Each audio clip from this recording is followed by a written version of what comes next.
Hello guys. Welcome in, welcome in. It's another dual stream, but it's Friday. Um, and just thank you for the follow, like right out the gate. Thank you so much. I really appreciate that. We are doing Cthulhu stuff today. And we also, because I primarily do ZBrush stuff, I'm actually going to be kind of going over some of the new update features for some people who want to know what's going on with the new ZBrush. There's also some really cool new brushes. Looks like a curve flat brush. I'm gonna see if I can find that. Yeah, curve flat snap and curve flat for like hair cards and stuff. Whoop! Oh, that's pretty cool. So, actually, I see that more useful to me personally for like some armor and stuff like that. Like if it can wrap around. Oh my god, yeah, like okay, here, let's just solo this out for a second. Like if I just all right, can't do that with subdivs. I'm gonna go ahead and just duplicate this real quick. Also, two, there's a new Dynamesh update. Dynamesh now gets a little button. When that button is turned on, it's actually going to Dynamesh on the fly as you work. But then if it's turned off, then it's actually going to act like normal Dynamesh. So that's pretty cool. Actually, I'm really excited for that. I'm going to test that out too while we're talking about that. Oh yeah, I hate this material. Why that material's on? There we go. What is happening? Hello, Matt. Hello, Ryan. Hello. It is Friday, Carday. It's Friday.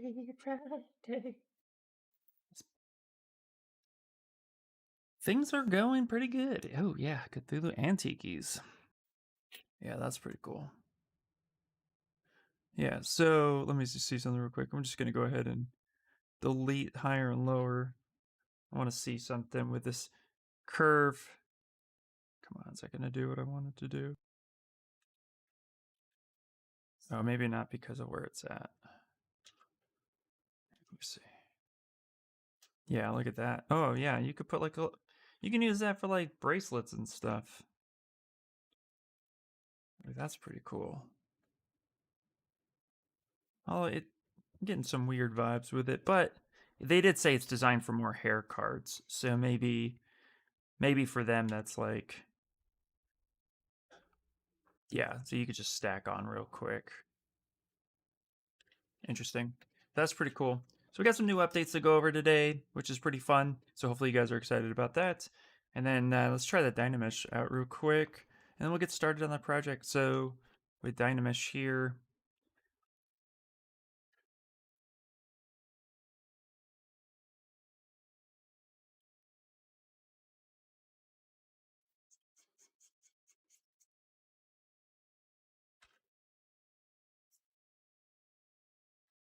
yeah, that would be pretty cool. Interesting. So hold on one second. So when this is turned on, let me see, 256. Okay, so when it's turned on normally, it acts like normal Dynamesh. But then when it's not, it's not acting like Sculptress where you have to like is updating on the fly. It's actually more like I'm updating this spot and I'm blowing out this geometry, then I Dynamesh it, and it only fixes that spot. So I went from 1.63 million poly, Dynamesh it, it just goes up 0.003. So you're only Dynameshing what you're actually working on instead of Dynameshing the whole thing, which is great because a lot of times, especially for those who are detailing with Dynamesh, a lot of times it will just be like, oh, I need to Dynamesh everything. And then they just keep Dynameshing it. And then they realize that they like soften the crap out of other features. So then they'd have to like split those features off, work on them, and then bring them back, merge them together. So that's actually really cool. I really do appreciate that because it's like, you want to just fix the thing that you're working on. So,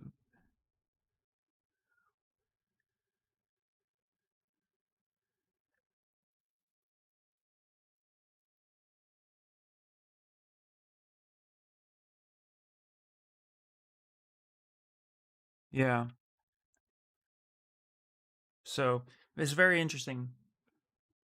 That's cool. Plans for the weekend. Plans for the weekend are to practice a little bit more retopoing because I have a job coming up that I need to get a little bit more fresh on that.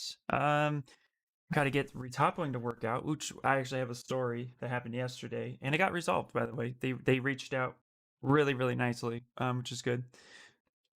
So yeah, no, just plans are to not get COVID, stay indoors, nothing too crazy. How about you guys? You guys have any plans? Probably work on just more stuff. Yeah, it's gonna be fun.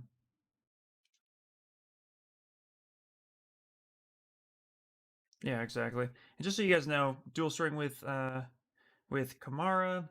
So here is the link, guys. If you want to see us at the same time doing Cthulhu's together. Um, Probably won't be dual streaming next week, but that's okay. I'm gonna push it as far as we can today. It's gonna be a lot of fun. I'm actually gonna start posing him and then start like cleaning him all up and stuff like that. So we're gonna get into some really cool details. What's up, Slow B? When do we ever use the tools for what they're intended for? Brian, that is 100% accurate, dude. Exactly. You'll be working on your Captain N model. Nice, dude. Nice. Yeah, so it looks like they're taking history into account when dynameshing. Yeah, it looks like it's a combination of either history or they've applied the Sculptress Pro mentality, but on the off chance that you actually have to call it up, that you actually have to say, "Oh, I want a dynamesh now." You know what I mean? Like, and that I feel like that's actually gonna be a really cool feature. Like, for example, like we all have done Venom at some point in time in our life, and so with Venom in general, that's really or any type of creature that has kind of like those weird things that you're working on, you know, stretching that out is always a big deal. So I'm not quite sure how that. Here's what I have noticed though: if I turn this off right now, so real quick lesson, when I this dot is on, when I turn this dot off and I hit Dynamesh, oh, okay. It didn't do it before. Maybe it was just a weird bug. It seems to be working now. Okay, never mind. I was gonna say it wasn't turning on for me a little while ago, but it's working now, so that's fine. But yeah, being able to just fix this one thing and not have to worry about everything else getting done. I don't have to split off parts as much anymore. That's already like it's already like really helping me out. So those of you who wanted me to make a tree at some point in time, that's gonna happen. I'm gonna show you guys how to do that really well. So they have some new features. I almost want to share them off on Sunday, but I'll probably apply them more so now. So that's really cool. If they,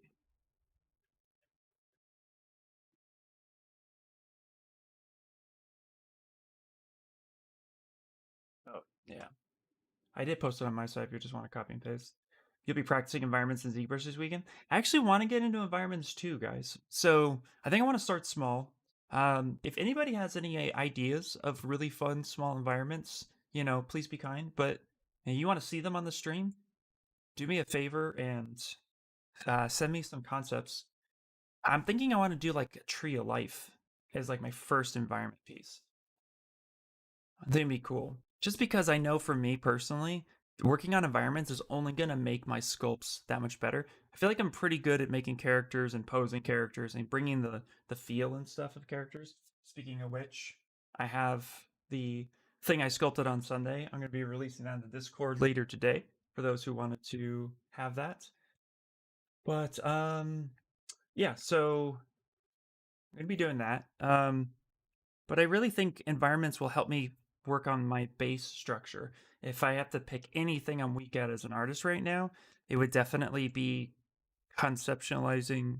Wow, I said that weird. Conceptualizing, um, environments and bases. I want to get better at that. I see some really cool stuff, um, and I'm feeling inspired to learn more. So, what are you gonna do for your base for your Spicer Deadpool Spidey Love Fest?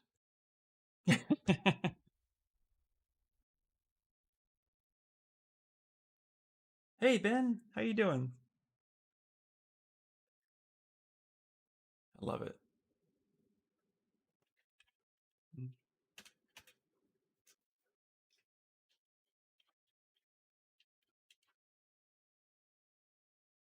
Mm-hmm.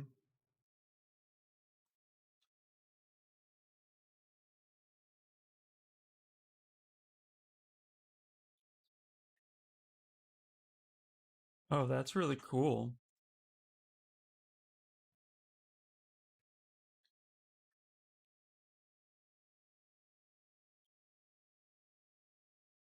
Yeah.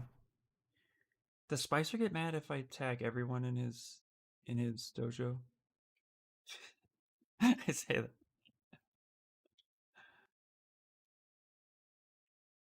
I don't think he has. I'm gonna do it because I want everybody to know that we are making Cthulhu's, you and I. I tagged us in it, so. Oh, you can't hear Kamara. Sorry, my bad. Why can't you hear Kamara? Oh, crap. So I'm like talking to myself and talking to you, and everybody's like, what's going on? There we go. Thank you guys. Wow. Well, the other Okay. day I was co-streaming with Sketch Row, and I had gotten up to go to the bathroom or something. He joined me during my 24-hour stream, and he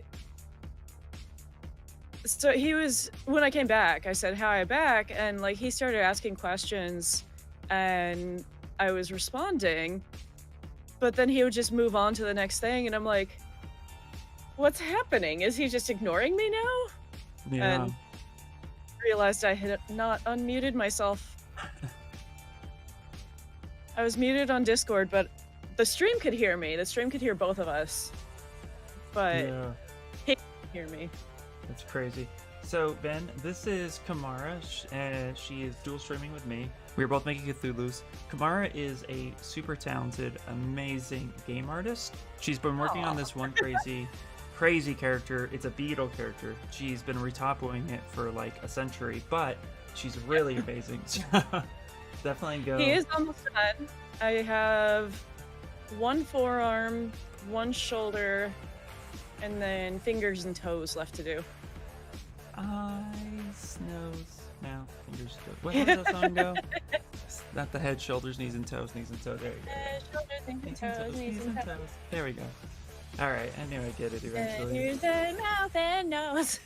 All right, I will post in Anna Carolina's Discord that we're streaming as well, but I won't tag everybody in that.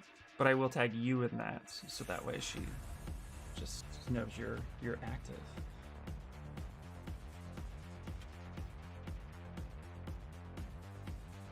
Yeah, I try not to blow everybody's like Discord up, with advertisements of what I'm doing with my life, but I figure you guys keep coming back, so you must want to know.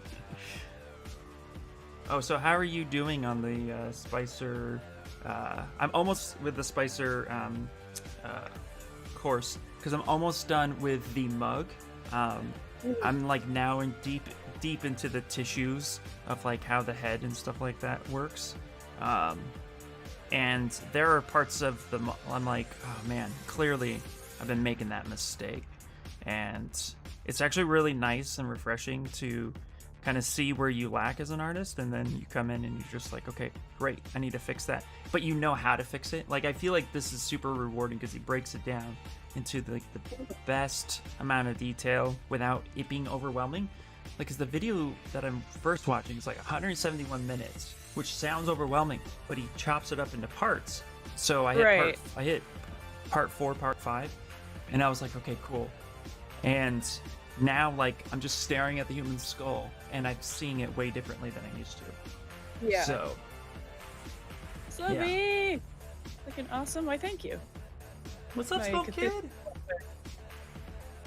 Yeah, I actually haven't gotten very far in the on-demand stuff yet because since I'm doing the full mentorship, I was more focused on just trying to figure out what I'm gonna make.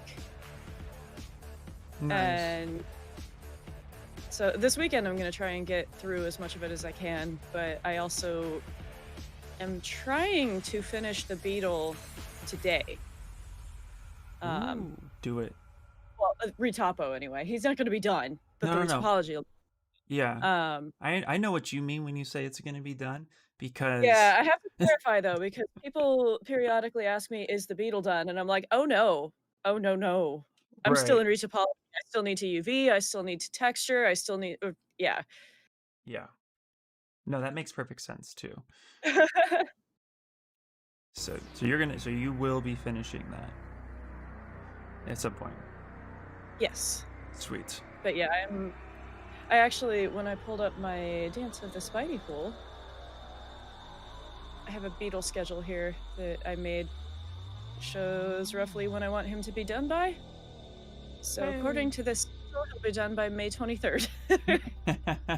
Wow, Which sounds so far away, but, I have to be done with a uh, project. The project I got hired for, that's my end date. And I haven't even started yet because I don't have anything to start yet. yeah. That's pretty Well, I funny. mean, a character I make for work, I try to have done in, like, 2 weeks, 3 weeks tops, Right. and then if I get edits, it's like it ends up being about 5 weeks per character with edits. Um, Right.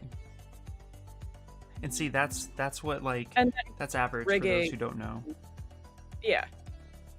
But yeah, that includes rigging and all the things that I don't actually know how to do. Um, the Beetle I've been working on since January 10th. Oh, nice. But if you add up the number of hours I've been working on him, so I've been streaming for about 300 some hours now. I looked this up recently because I did my 24-hour stream. Uh-huh. Uh, but probably about 60 of those have been working on not the Beetle. Oh, yeah, that makes sense. So But this is also a he's at portfolio piece about for you. exactly. But yeah, What's up, so he's at Inspire? about 240 hours, which is really not that bad, especially for something that size. Right. It just seems like I've been working on him forever because most of it has been streamed. Yeah. And, you know, that makes sense. But these Mhm. projects take time. Before the Yeah. portfolio pieces take time, the only thing that, like, the biggest advice I got for portfolio piece, for portfolio in general, is like you definitely want to bring your best and stuff like that. Mhm. You know, but you could do the work in that short amount of time, right? The portfolio should show the best and everything Oh, you yeah. can do and stuff like that. But I know people who've worked on pieces for like 5-6 months, and you know that's like not realistic in the industry either. Right. So like not to scare people, but it's like you have to be able to pump out the work within a few weeks, you know, factoring in 8 hours a day directly on it, minimum. But yeah, you also want to present your best and stuff. I'm really excited to see you Mhm. finish this because it's Me already too. looking badass. And I know you've made changes on the fly too. Like you've gone back in the ZBrush and said, "I have to fix this," which is also Yeah, I important. got some feedback, from Framed World, actually. Oh, Gave me cool. some really good feedback, and I went back and made some edits in ZBrush, and I didn't take all of the feedback he gave me. There were a couple things that I was like, "Nah, I'm gonna leave it my way." Right. Um, That's important. You know, yeah, it really is. but yeah, his critique was super helpful and unexpected. Mm, He nice. asked people to send him what they're working on, and I sent him mine, and he turned on a timer and started critiquing, and I was like, "Oh god!" I kind of started panicking because I was like, "Is he going to tell me something that now I'm going to hate the piece and not want to finish it?" Or you know, like it could have gone bad Right. because Yeah. I'm so close to being done. Not the best time for feedback from someone I don't know. Right. But you know Um, what? To be honest but it with worked you, out. yeah, no, to be honest, the best advice I got when it comes to portfolio in the very beginning came from a guy who was sculpting he was live streaming at the beginning of the pandemic, and it was at the Noman School Mm, Twitch account. And I forget who it was. He's here in Los Angeles as well. But he does monsters and stuff, and he was working on a mhm. mask. So if anybody knows, um, I forget who he was, but he was just like, "Hey, everybody, you know, we started live streaming." They only had like 5 people in the Oh live wow. stream, and I was hungry to like follow artists and like kind of see what other artists were doing. Um, and so Anyway, long story longer. He was like, "Hey, if anybody wants to hang out or share your work, feel free. This is a safe place."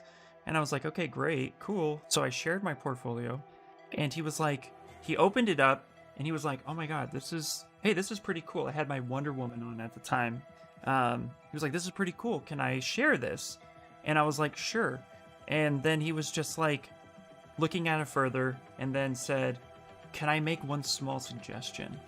And I was like, "Yeah, absolutely, please do." And he proceeded to just kind of tell me about what was wrong with my anatomy Mhm. in the best way possible. He just went in and said, wow, this makes sense. And he loved what I did with the Wonder Woman. He said it was my best piece at the time, but I definitely needed to like remove some pieces and focus and hone in on other aspects. And I was like, okay, great. So I started doing that. And it was just one of the most rewarding experiences I had because he didn't know me at all. So Yeah. I don't like what I'm doing here, so I'm backing it up. So he was able to detach himself from any type of personal opinion and just went Mhm. straight on to, this is what you want to do if you want to get better. And it really like pushed me. And then my only other portfolio review was from Shane Olson, and I begged him. Yeah, or that, and I'm always like, I need to get portfolio review from industry people that I don't know because they're gonna Yeah, be more honest with me.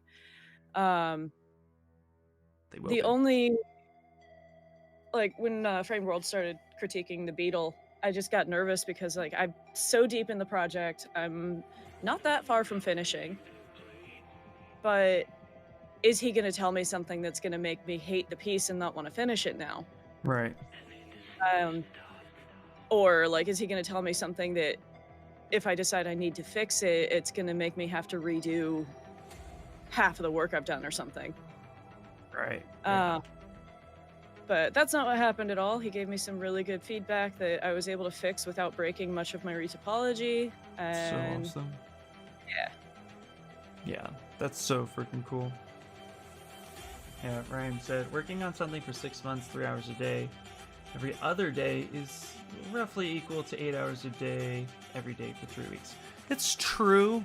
My only critique with that statement would be that it's not realistic in the terms, like if you're I prepping for work, it's not super realistic to look at it that way.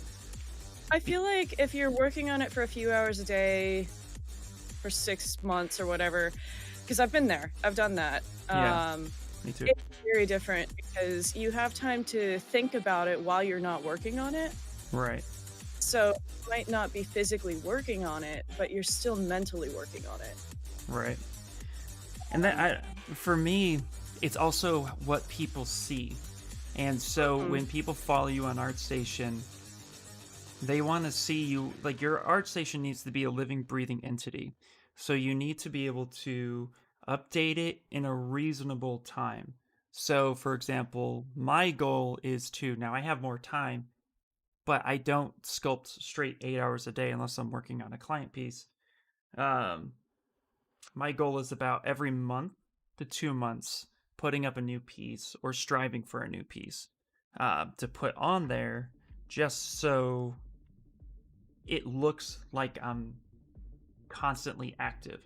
Whereas if I wait 6 months and then put up a piece and then I'm posting maybe twice a year, in the beginning that would work, but then once you get to a point where you need to showcase that you're able to do it, people do timestamp your projects and see like, oh, okay, you did this last month. Okay, you did that a month ago.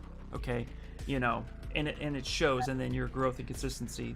But employers will take a look at like, oh, you've been on ArtStation for 4 years and you've only posted 4 projects.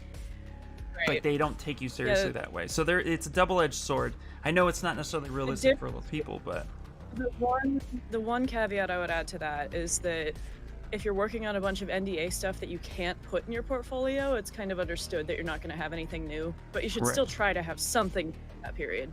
exactly. Well, typically too, if you have NDA stuff you're working on, you can say, I'm working at said studio, and then that Yeah. actually is the exception to the rule, where you're like, oh, I'm working here, and they're like, oh yeah, okay, never mind, don't worry about it. But then you're also not typically looking for work when you're working at said. That's why I there's always mean, that I'm mad dash. doing work for an indie studio that nobody would have heard of, It's gonna be like, "Yeah, I'm working for this studio. I can't show you any of my work because it's under NDA." And they'll be like, Okay." Right. Um, That's where art tests come in. yeah, Yep. but It's also that's why I'm trying to get my Beetle done because I yeah, need to prove that I know what I'm doing. absolutely. Yeah. So just to clarify too, I'm not saying that no, don't work on a piece that takes 6 months, 3 hours a day. You know what I mean? But I am saying like, Yeah, so when you're serious, yeah, when you're serious about it, um, you got to try to find a way to showcase that you're active somehow, some way. Which, believe it or not, I think yeah, for a live long time, streaming does that. yeah, yeah, for a long time, I was only able to work on portfolio stuff 3 months a year. Hmm. So I was lucky to put out a new piece every year. That's crazy. Yeah. That was my life as a caricature artist. I just did not have the time or energy to work on anything outside of work until it was the off season. Yeah. Yeah. It's a hard juggling act, especially with like, giving family time, friend time, you time. That's the most the most important time. I don't have family time. Don't have to worry about that. It's a little bit of friend time, but for me, it was genuinely just I was working 65 plus hours a week and would get home and crash and wake up and have to go back to work the next day. Yeah, it's about right. I had a lot of Then people were like, "You're, you need to stop being so lazy." And I'm like, "Excuse me?" yeah. Uh, So right then it's like now, just the fact that I am able to work on stuff as much as I have been, people are finally seeing that maybe it wasn't a work ethic issue this whole time. yeah, exactly. Ben's asking, what is the COVID situation in America? The COVID situation in America is stupid. Yes. America. Yeah, people are trying to get vaccinated. Things are trying to get pushed out. Government's fighting with itself. People are fighting with each other. Yeah, we're also in the middle of a lot of. There's a lot of civil issues in America that have really showcased and stuff like that. So, but Yeah, it's the fact that size from the start means that people can't agree on anything. yeah, yep, it's tough. We're just doing the best we can, trying to stay busy and trying I'm to getting work. Pfizer on May 5th. So Cinco de Mayo, I'm gonna be getting sick. Yep. Also, too, I just want but to. also getting I'm sorry. Go ahead. but also getting myself some 5G. I'm gonna become my own hotspot. Yeah. Also, too, I just want to preface real quick. This is a dual stream, so both Kamara and I are chatting, and we have two different chats. So if you guys aren't looking at both of our chats, go ahead and pop over here too. But it does make it more difficult where I can't just focus on my chat, because I also want to focus in on Kamara's chat and the people that are over there. And also, too, Kamara and I love having conversations. So do me a favor and just be kind. That's all I'm going to ask. India's increasing. Thanks for hanging out. Yeah, that was fun. I will definitely be there more often if you do it more. We were hanging out in Frame World's Discord last night. Ooh, nice. Sounds like a party. Yeah, COVID is increasing in India as well. Hey, what's up, Axel? How you doing? Axel's my name. How you doing, buddy? Doing good. Kamara and I are dual streaming today, and we're doing Cthulhu's. I just posted a link. Not sure if you were able to see it. I'll post it one more time. We're dual streaming our Cthulhu's and chatting about life. So I'm starting to add some of the Streamlabs details. Streamlabs being what? a little slow today. Streamlabs should be posting the link, but Streamlabs is being a little slow today because it doesn't post things if people aren't chatting. So. Oh yeah, because you have that number, so it's not like you're spamming yourself. Yeah. Yeah. Yeah, it's okay. But How are you this morning, Frame World? I guess it's not morning anymore, but close enough. close enough, close enough. Hey, what's up, Steamworks? How you doing? Welcome in. So Kamara, where are you Yes. with your wings? They are invisible. Good answer. I love it. I love invisible wings. What is her name? Her name is Kamara, spelled with a K. Oh. Yeah. All right. Also, too, here in a minute, I do want to like just announce some of the updates that happened in the new ZBrush. So I'm rocking ZBrush 2021.6.3. What version are you rocking? I'm also 1.3. Nice. So there was a surprise update, and a good one at that, actually. I've noticed already a little bit, it's a little bit less sluggish with some of the new features. And it seems to be overall just a little bit more responsive. So I'm really excited about that, but I am excited about the new features as well. Chilling Yeah, getting the chance to stab my client work, which we watched some Chris. Oh, nice, dude, nice. I'm already a fan of the new Dynamesh dot. Oh, me too. ZBrush has been pretty good about putting stuff in here that all of a sudden people are very interested in. Which I will say that when Dynamics came out, that was the first update I was able to jump on, and I was like, oh my god, this is great. And then the next few updates were like, okay, but it wasn't until the 0.6 that I got really excited about it again.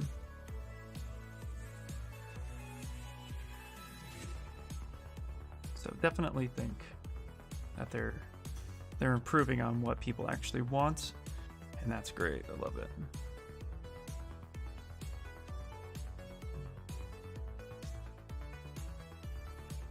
It's so nice and chilly out today. I love it. Oh, I have my window up, like wearing a hoodie and all. It's gonna be 90 today in California. I don't think it's gotten past the 60s yet in Jersey. Yesterday, I think it got up to like 61. Oh yeah. Yeah, it's a little bit breezy and it's overcast, and it's my favorite weather right now. See, that's cool. That's really cool. Let's see. Watch it create some excellent. Oh, yeah. Right as I said that. Yeah. Again, I'm a big fan, sir. Big fan. Awesome. They didn't make videos on the new features, or if they did, I didn't find them. No, this was literally like out of nowhere. It was a sneak. It was a sneak attack. They just straight up were like, hello, here you go. 0.3 is here. Living Vertex popped into the stream last night, and he's like, so are you updating? And I'm like, updating what? He's like, I'm updating ZBrush. I was like, to what? He's like, I don't know. But it said I had an update. See, what they did was they snuck it in when you open ZBrush. It flags as like, oh, hey, just so you know, there's an update. And that's how people found out. It's just people who just opened up ZBrush. I didn't even know until I popped on and it was like, what are you updating? So it was pretty funny, actually. I had a couple people in my chat, because we updated live on stream, had a couple people in my chat arguing with me saying, no, you haven't been on the most recent version. And I'm like, I promise you I have. Look at it's 6.3 now. I love it when people want to argue about what you were doing. I mean, very jealous. It's 37 in PA right now, Pennsylvania right now. Nice. PG wanted some buttons, so we got an update. That's how it works, dude. Yeah, actually, yes, Inspire. I do agree with your statement. Thanks, Blender. Yes. While I don't think Blender is, quote, a direct competition to ZBrush in any way, shape, or form, I definitely do think that there is a healthy competition that is ignited in the artist community about where to start. So I do think that's one of the reasons why ZBrush has a free version now for people to download. So I do think there's a little bit of a competition, but I don't think it's direct competition. I think it's more of like in healthy spirit of like, hey, this Getting is what we can do now. stage.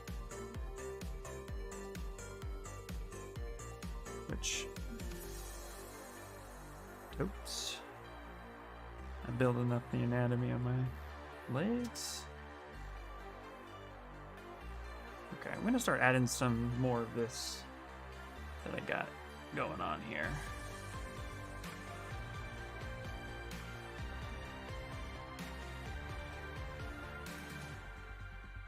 There we go. I'm so stupidly excited for the Dance of the Spidey Pool. I just keep thinking about it and kind of just randomly smiling.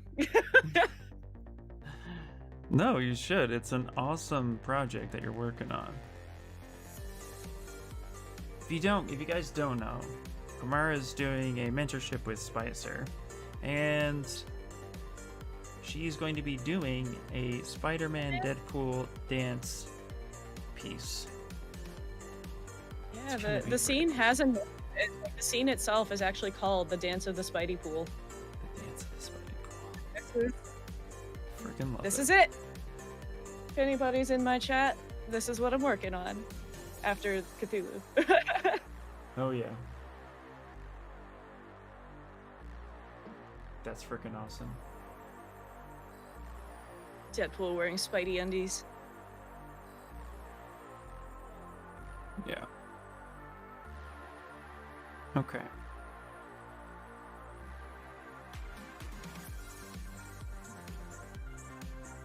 I'm way too excited for that. I just keep laughing. No such thing. You can't be way too excited about it. It is pure, appropriate excitement.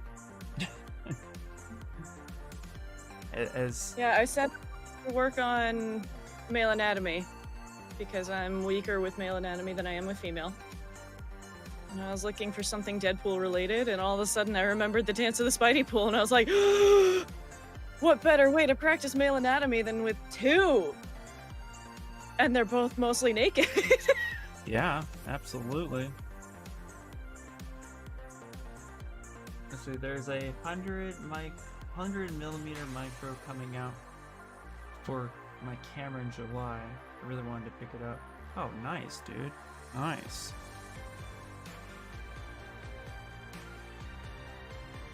So my Cthulhu has all these like random ass wrinkles everywhere.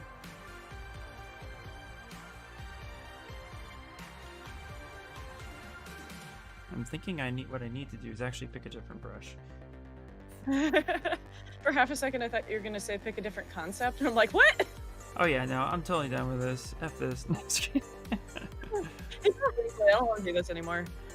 And we're done. No. I just need to like maybe play with the alphas a little bit, see what I can come up with. Spire says, so I need to sell some crap. It'll cost more than my camera body. Yeah, that's typically right. Macro lenses are really expensive. Did you hear the call for Blender Donuts? I did. I got the email about it. Yeah. ZBrush Core Mini, does the number of brushes are less? Yes, the number of brushes in ZBrush Core Mini are less. You only get 8 brushes, which I don't think includes the smooth, so technically 9.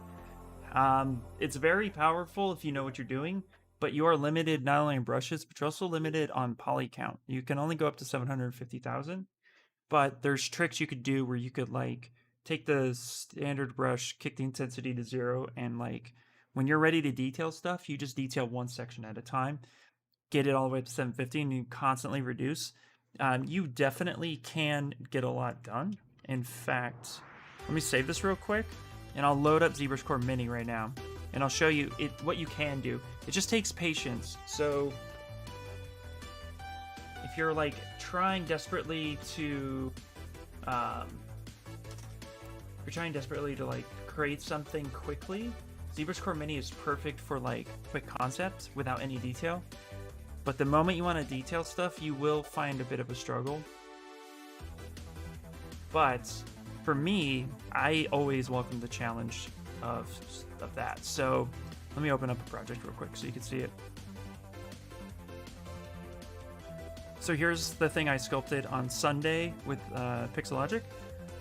And yeah, So it's not the prettiest thing, but it is definitely a really just fun concept. Old man mushroom face with like a half tunic and a butt.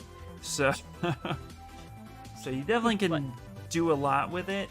But if we look at the mesh, you can see here, like, the mesh is just ugly and broken because it tessellates. And then what you do is with this active point up here, you reduce it to as low as it can go, which I think is like 200,000. And then you just use, you know, when you want to detail something, when you take the clay buildup, for example, and start building, you can see how it just builds geometry on the fly. It's kind of like Constantly Sculptures Pro. And then, yeah, 8 brushes plus a smooth brush by holding shift. And some brushes, like the pinch brush, are kind of funky. They do okay, but you really got to just work it. And then, of course, too, the /3 brush.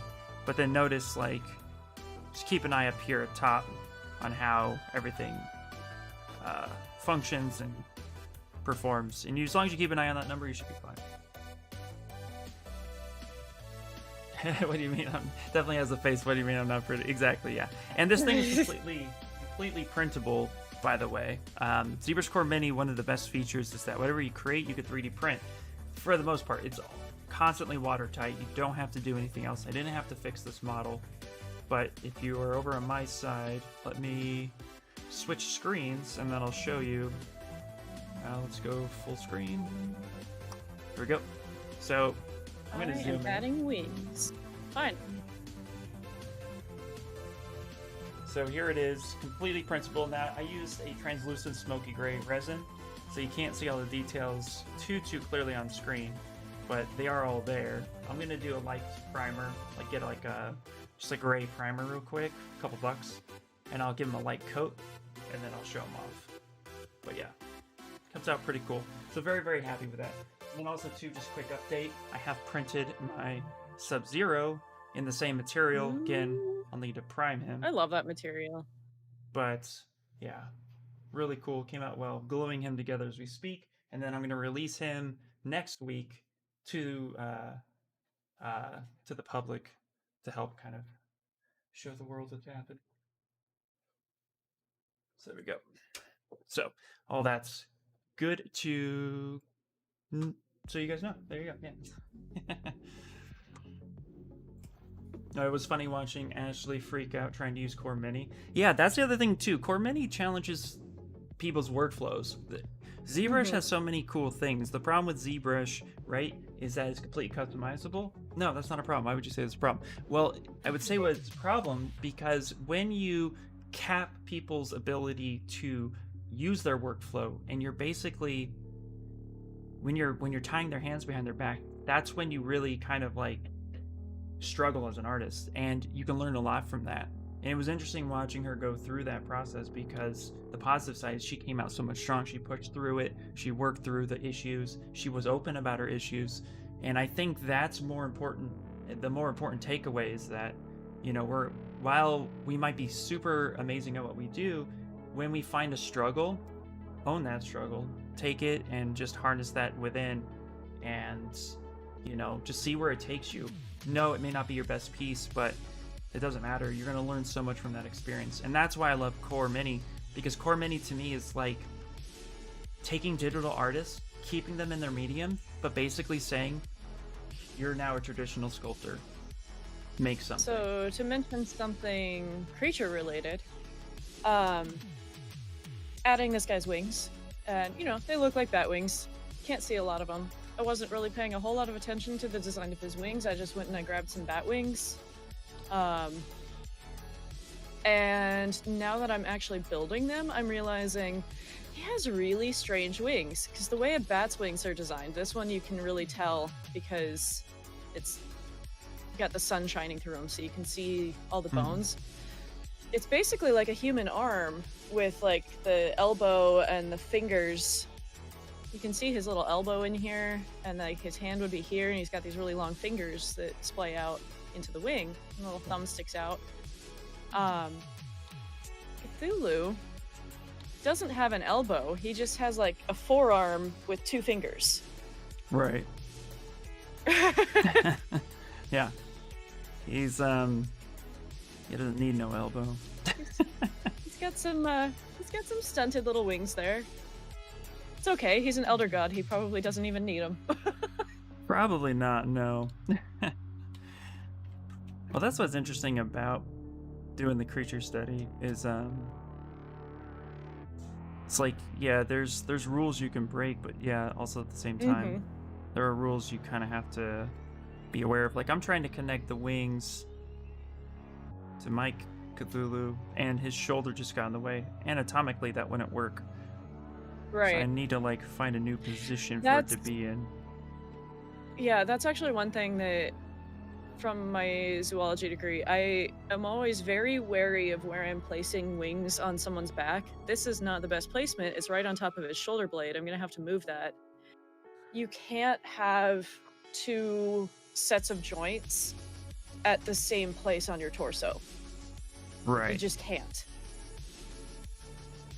That makes perfect sense. So where I'm placing them, if you don't mind popping over on my screen for a second, where I'm placing them right now, so I'm lowering it like on the back muscle that tapers down. Actually, I actually just kind of realized I may want to angle them a little bit more, but I'm thinking like right about here is where I want to place them, because it moves it away from the shoulder. Like the joint should be here, and so here's the shoulder joint. So I'm thinking this might be the best spot for them.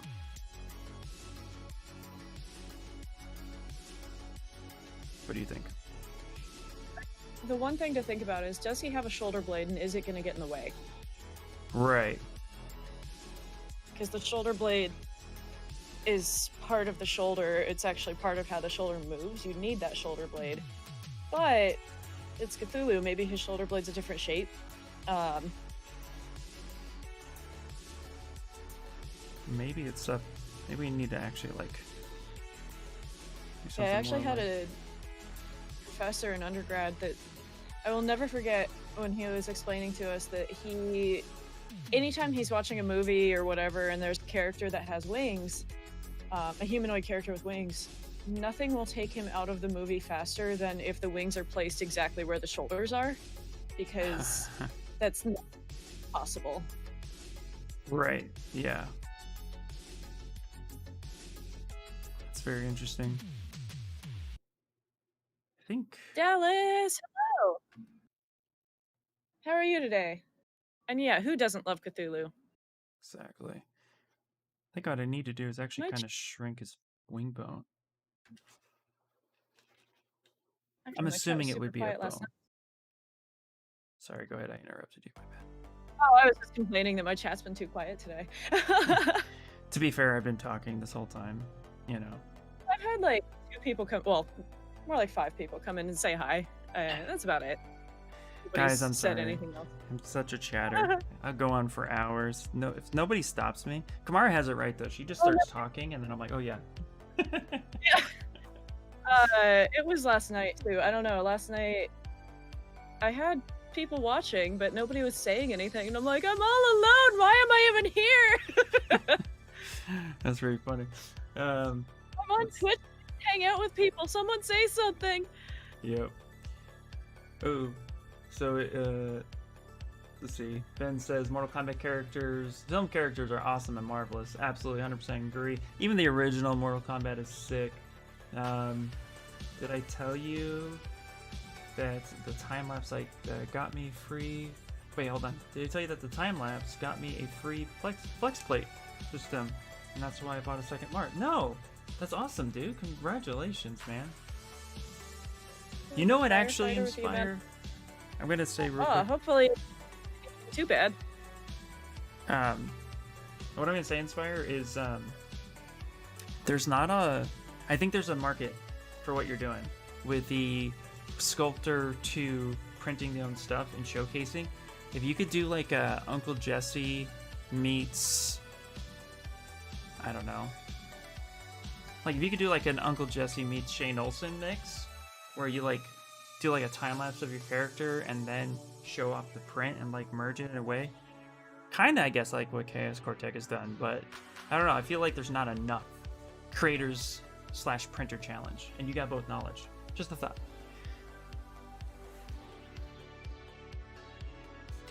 You know what I'm gonna do? I'm actually gonna change my guy's design just a little Sorry, bit. you've been so busy, Dallas.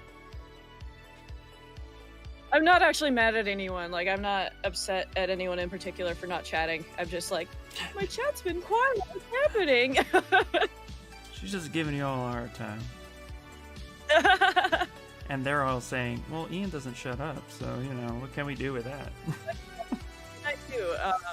Like, when we're co-streaming, I'm less concerned about it because I have you to talk to. But, Right. like, I was sitting there by myself and no one was saying anything, and I'm like, where is everyone? Yeah. And I kept commenting on it, and no one would say anything, and I'm like, no one wants to hang out with me. Well, Vortex was in there, but he was like super busy working on things he needed to really focus on, so Yeah. I'm just Okay. complaining. I'm not actually upset. Okay. I think I figured it out. Maybe. We're gonna see here in a second. But there's a spot on his back that's in the design that I think in 3D doesn't make any damn sense. So I'm actually taking that and that's where I'm placing the wings. And I'm gonna build off of that part. See, 2D artists, they can cheat all the time. But I think right here will actually be a great spot to actually turn that part into where the wings attach and actually showcase that area. So I'm working on this guy's wings right now. They're super lumpy. Ooh. I don't know why. I don't know if this is like the artist trying to make him extra muscular, but they didn't know how wing muscles work. So I'm gonna make it wing muscles, because I'm not sure why the wings are so lumpy when the rest of him is ripped. This is... Probably just looked good, so we went with it. Does it, though? Well, maybe in the 2D. Does it, though? I don't know. I'm looking at it, like, I don't like how lumpy the wings are. They don't fit the rest of him at all. I'm not defending. I feel like some people do add Cthulhu kind of give him weird wings. Yeah, I think Steve's working towards something even. Squid I off don't fully this know. thing. The wings just kind of look like the artist didn't know how to do it. Ran across a cool print that makes a puzzle. Mind if I share a link? Oh, go for it. Yeah. Thanks, dude. Working towards something I don't even fully know what it is yet. That's all of us. Nina, what's going on? Yeah. When I dual stream, I try to hit the comments hard. I try. Bear with me, guys. I'm also trying to sculpt at the same time. Sculpting on your uses. Right? Sculpting and talking. Sculpting and talking. It's the only way I know how to sculpt. It is interesting how, like, I'll definitely say that in the beginning, I was like, I don't know how people do it. And then I felt more comfortable over time. And then it was nice to hear other artists say, man, sculpting and talking is so hard. Yeah. And I think keeping it's up with because chat.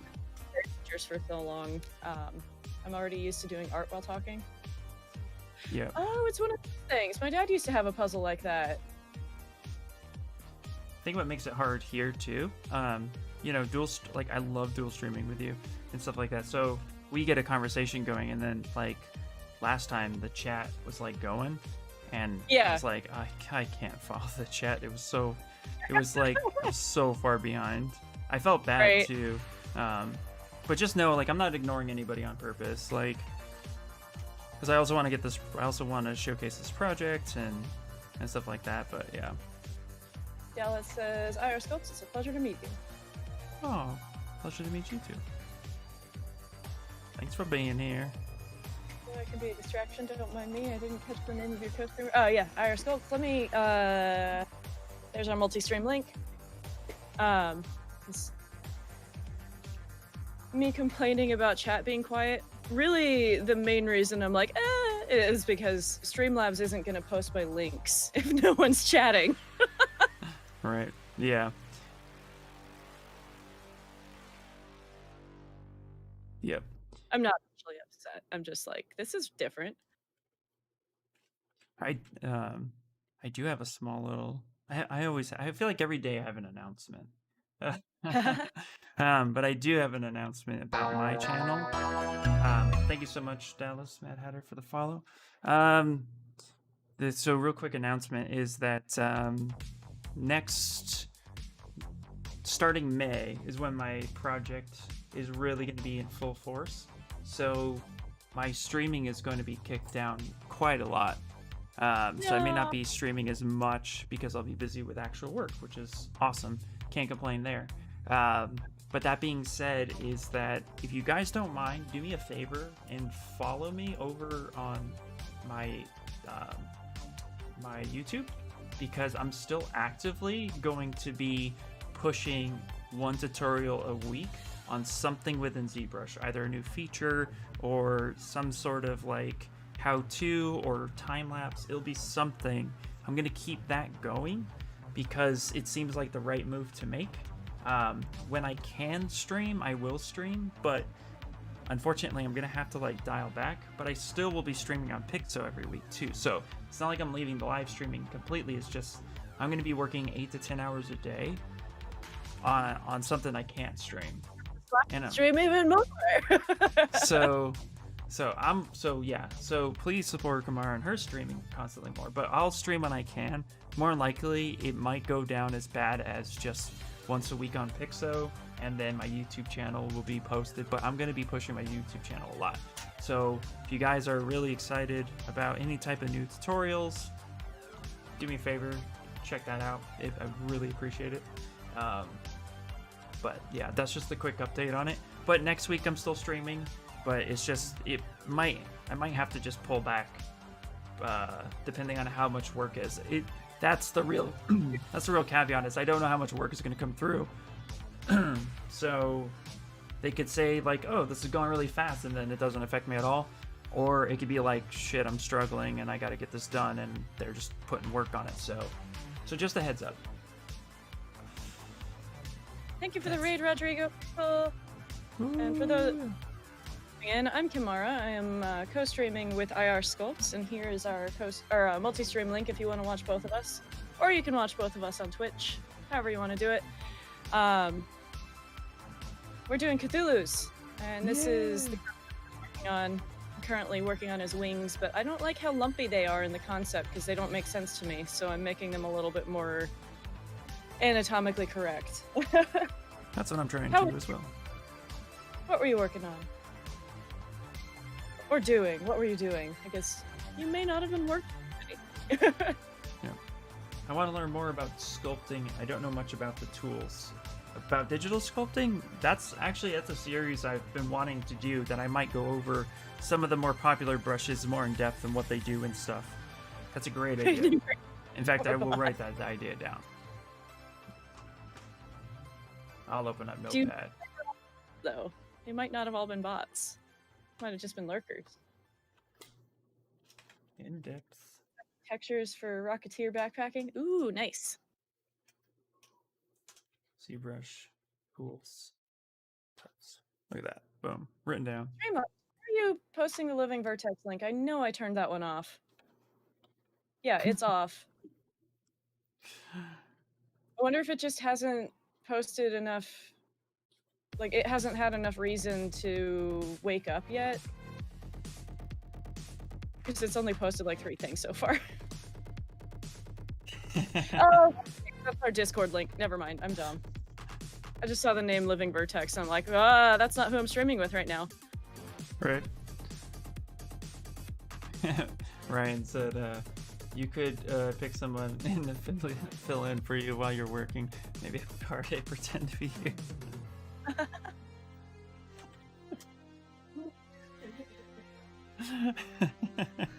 That's pretty funny, dude. And there's your response, if you heard it. I'm gonna go to lunch, stream. Alrighty, enjoy your lunch. Enjoy. And thanks for the. Enjoy. But you know what, guys? Like, this was actually like, this is the bittersweet moment in live streaming, right? When you're like, okay, let me figure out how my new job that I've been striving to get this whole time is going to affect me, and then create a new schedule. My initial plan, guys, was actually that I stream every day at work, like my work day, but I stream for 1 to 2 hours in the morning as a warm-up, so that I'm like warmed up. Then after the stream, I eat breakfast, and then after that, I just start working, because then I can adjust, the workflow, get up, work on some stuff, a few hours. I know I work fast too, so I'm not worried about time so much.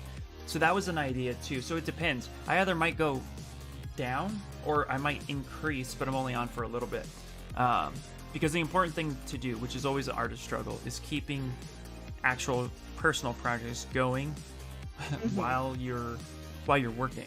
Because, you don't want to burn yourself out either. But Yeah. you do Yeah, want what to I had been doing before I got furloughed, and what I will be doing next week, because next week and the week after, I'm going to have a little bit more paid work. Hooray! The reason my stream schedule doesn't start until 6 p.m. my time is because what I've been doing is during the day I watch other people and I work on my paid work, or lately, not my paid work. I was working on other stuff. But yeah, paid work during the day, watching other people stream, and then I stream my own stuff at night. But I also don't have a family to worry about. I live alone. I have a cat Right? Yeah. I know. who tends to join streams. I got. What's interesting too is, like, with my 2 kids, what's interesting is my daughter's 13, and I thought for sure this is the age that she's just gonna be like, fuck you, I don't want anything to do with you. No, it's actually quite opposite. Every 5 minutes she's like, what you doing, Daddy? What you doing? And I'm like, where'd you come from? Didn't you want to be? It's like, she's the child that wanted to be left alone forever, and now she's the child where it's opposite. Now my son is like, don't bother me. Ain't nobody got time for that. Exactly. Dallas, I've been trying to do a quick 10-minute video from Facebook to warm up, kind of saying hi to everybody, mentioning what's going on in my different channels and content that I'm working on.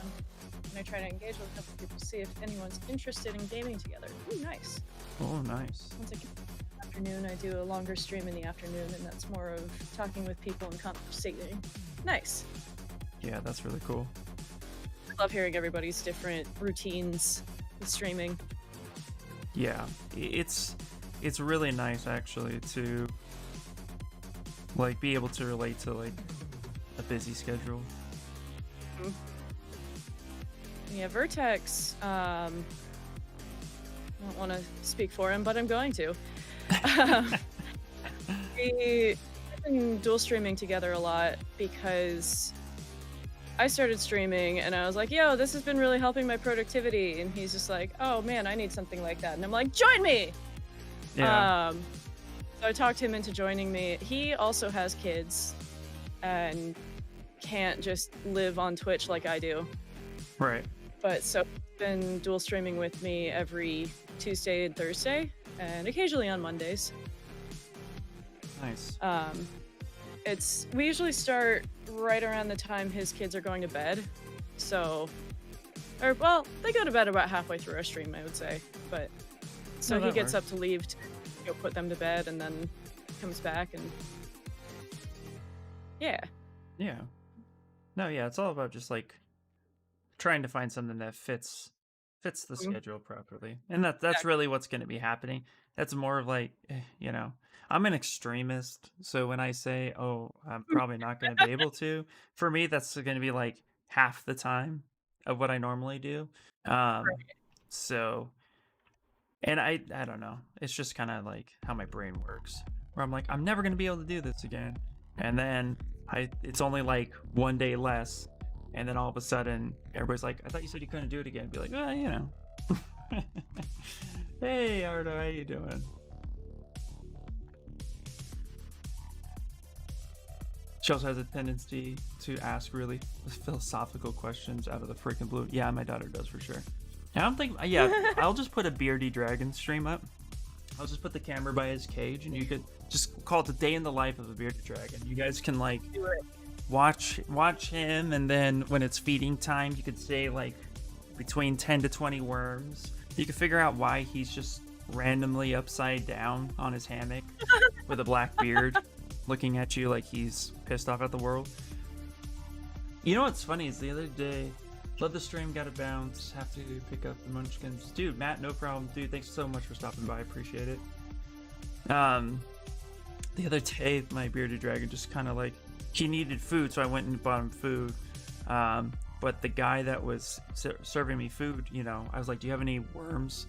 You know, he's like, no, I don't have any worms. He's like, I have pinkies. I'm like, no, pinkies won't work. He's like, why not? Bearded dragons love pinkies.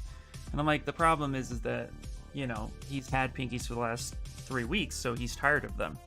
He's like, oh, we'll just give him vegetables. I'm like, he doesn't like vegetables. He's like, what bearded dragon doesn't like vegetables? I'm like, my bearded dragon is 9 years old. That's old. Like, bearded dragons only live to be about 10, maybe 12 years, typically. And he's easily that. Like, he's usually like 9, 10 years old. He was a rescue, and I got him like 4 years ago.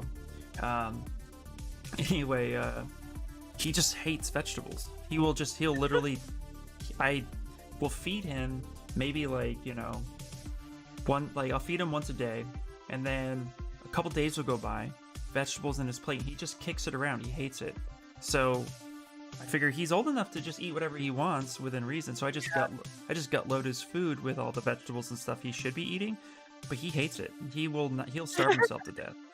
He's just a picky little bastard. That's, my other cat,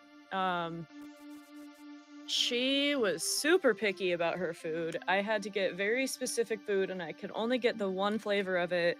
She didn't like anything fish flavored. Mm-hmm. She also wasn't a super big fan of.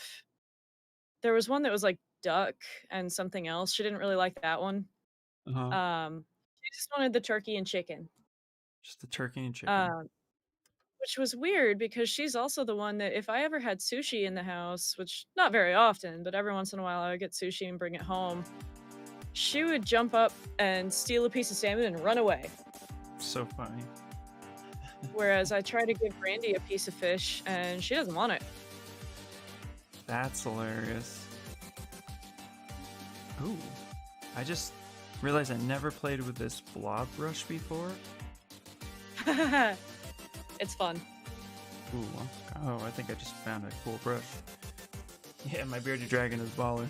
Yeah, he's he's a gangster.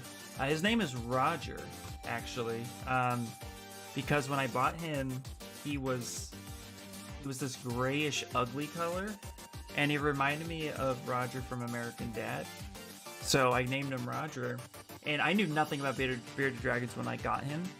So I was researching a lot, and then the first day that I had him, and I started feeding him, and I was cleaning out his tank, and like he got introduced to his tank, and then the next day he came out and he was this citrusy orange color. And I was so confused at what the hell was going on, so I quickly freaked out, got on Google and typed in, do bearded dragons change color? And the answer is yes, they do, depending on their mood. So when I saw him at the pet store, he was completely unhappy, and that's why he was gray.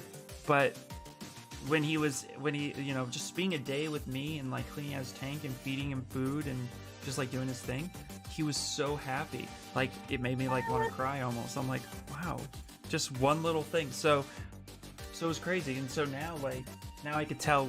They also change colors when they're either really cold or too hot. But for the most part, it's mood dependent, and that's pretty cool. How are you today, Eva? Give me a beer in my cigar fuck bitches. Exactly. Exactly.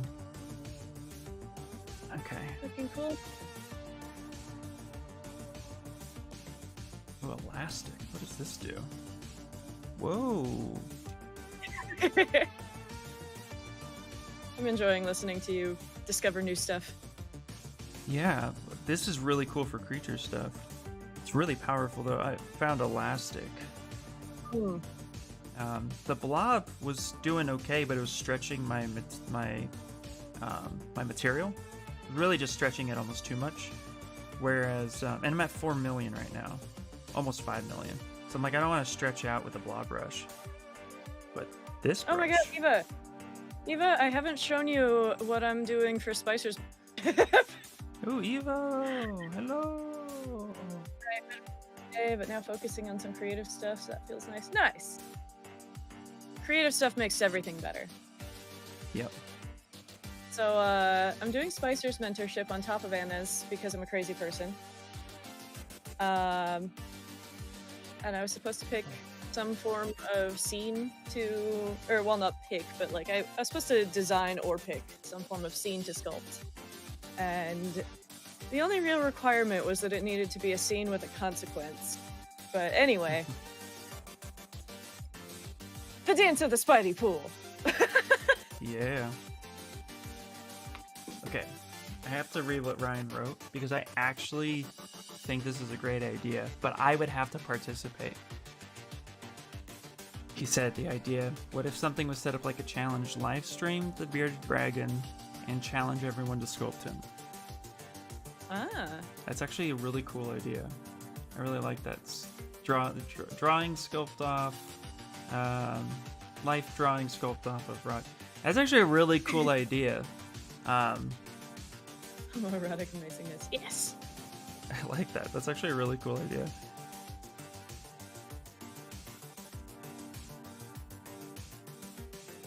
Yeah, I'm super excited about the dance of the Spidey pool, and I just keep having to show everyone. Like, No. look at this amazing image. I'm gonna sculpt it. It's awesome. I've been wanting to sculpt the Deadpool for a long time. And I had done a couple takes on him, but I've been planning to do his costume, because that was, you know, that's part of Deadpool. Right. But Spidey pool. Spidey pool, no, for the win, for sure. Yep. That seriously is one of the best sculpts. I can't wait to see you pull it off. You're gonna pull it off so well. I'm telling you.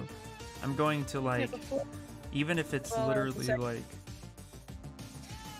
I'm gonna buy the STL from you. I'm already seeing Brandy, it now, so you know, put a price on it.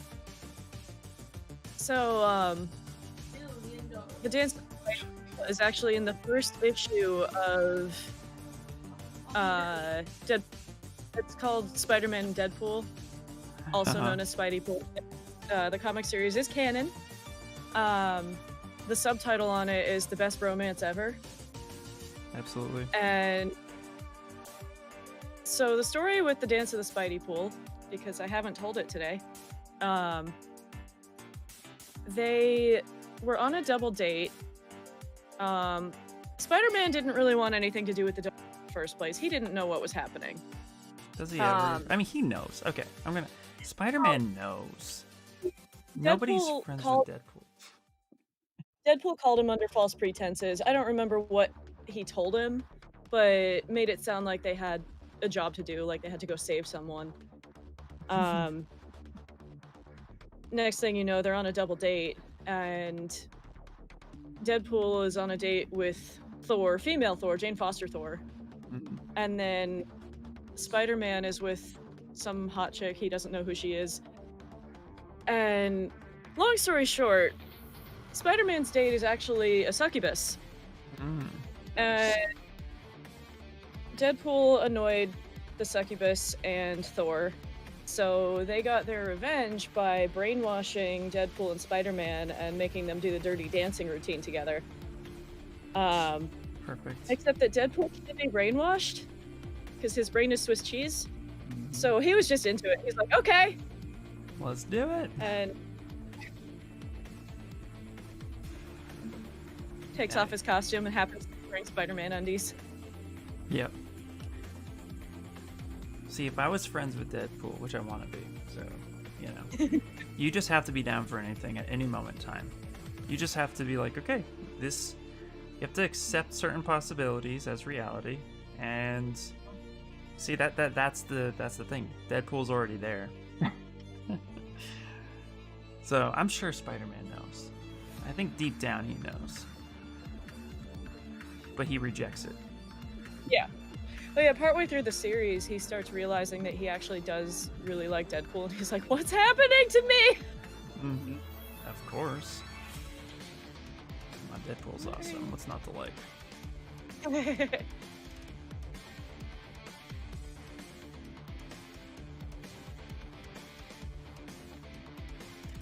I was actually watching been watching this fitness YouTuber, Will Tennyson. I really like his stuff. He also drops recipes, so people are like, because he does a lot of food stuff. He was a guy that, you know, was your typical overweight kid who just wasn't really sure about life, and then found fitness, and then like really did like a lot of good stuff with it. And then he became a life coach, which is great. I always love those success stories. And anyway, he does a lot of like food stuff, but I knew I was on the right channel when he was on one of his older videos. He was just like, okay, so it's just time hanging out with a girlfriend, so we're gonna watch Deadpool 2. It's just like, it's like, yes, yep. I knew I was right about you, sir.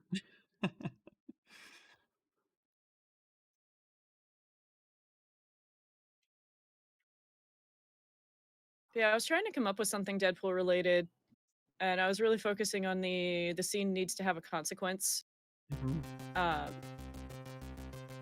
and my original thought was to have Deadpool running away from Thanos, holding the Infinity Gauntlet like a football. Yeah. That'd be kind of fun. But then all of a sudden I was like, the dance of the Spidey Pool! Why didn't I think sooner? It'd be really cool. I just thought of it right now. What would be really, really cool? Because you said consequence of the scene, right?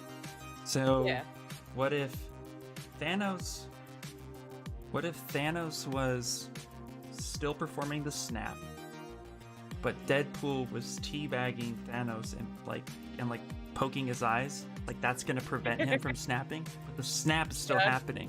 So Deadpool, being Deadpool, is just doing his best to just teabag him as like his final offer. At the same time, I mean, you could have him you could have it I mean, you could do another a rocket or something underneath, but it's like that could be cool too. Just having an anti-gravity base of Deadpool teabagging. Wow. Just up here, kitty. As a fan of Deadpool, are you aware that Deadpool caused the Infinity Wars? Yes. It was also Thanos who gave Deadpool his ability. By accident. Yeah, he cursed him. Yeah. Well, so he already had the healing factor because that was from Dr. Killebrew. Right. But Thanos made it so he can't die. Right. And then of course you bring Lady Death into the mix too. That's exactly why he can't die, because Thanos didn't want to share death. Exactly. For those of you who didn't know. Yeah.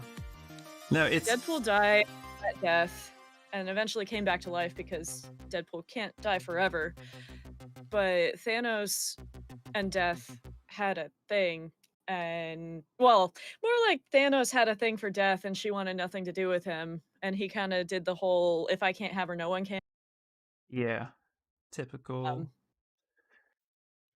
men. Am I right?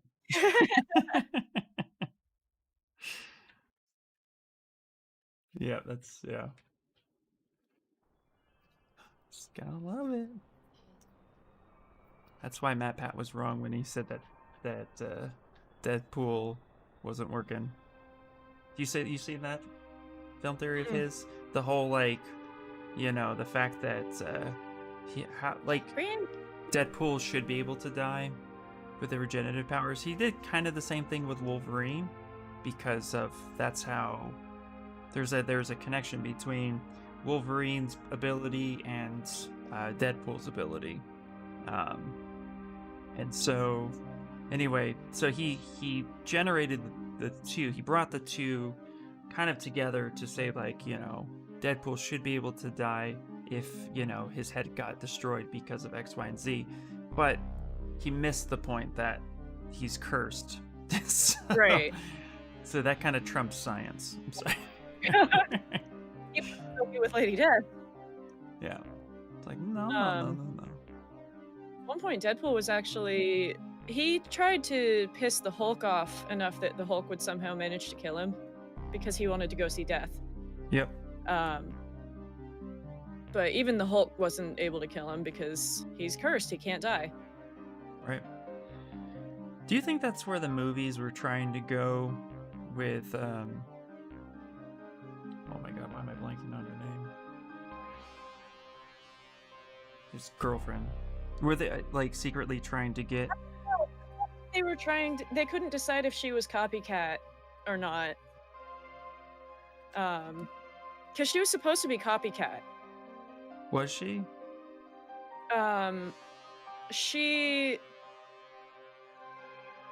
So Deadpool left her in the comics because he didn't want to be bringing his drama into her life, and the fact that he was going to die and all that. Just like he did in the movies. Mm-hmm. But he ended up meeting her later and found out she was actually copycat.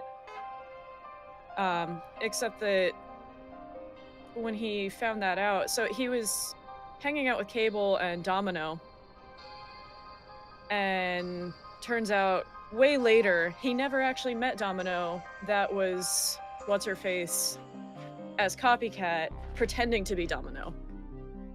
Interesting. So the movie girlfriend, I cannot remember her name. I couldn't remember her name either. Yeah, she's cat. So then when they introduced Domino, I was like, oh, are they going to do the thing where that's not actually Domino? Maybe.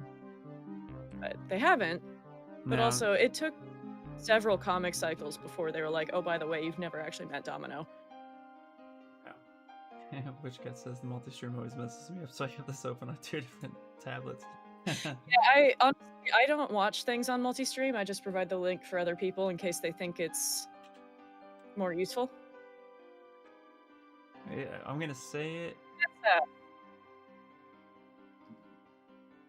Vanessa. Dallas said, I remember Deadpool the first in theaters. It was my birthday. My mother took me out and we didn't know what to do, so we figured to go to the movies. Only movie I was kind of interested in was Deadpool, so I just did that without thinking.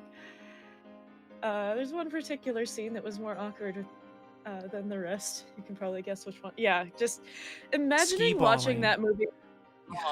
Man, everybody hates skee ball. That was awkward. Balls and holes. Yeah, Vanessa. That's the character name, and yeah, the actress was Marina Baccarin. Not quite sure how you pronounce that. I think she's Brazilian, Portuguese. Way off. Okay. But yeah, no, the actress is great. Yeah, I couldn't remember Vanessa. Thank you. Yeah. Because I think Vanessa, the name Vanessa was made up. That wasn't in her original girlfriend. No, her name was Vanessa. Was it? Okay. Yeah. It's but been she a was while supposed since to be. She was supposed to be a prostitute.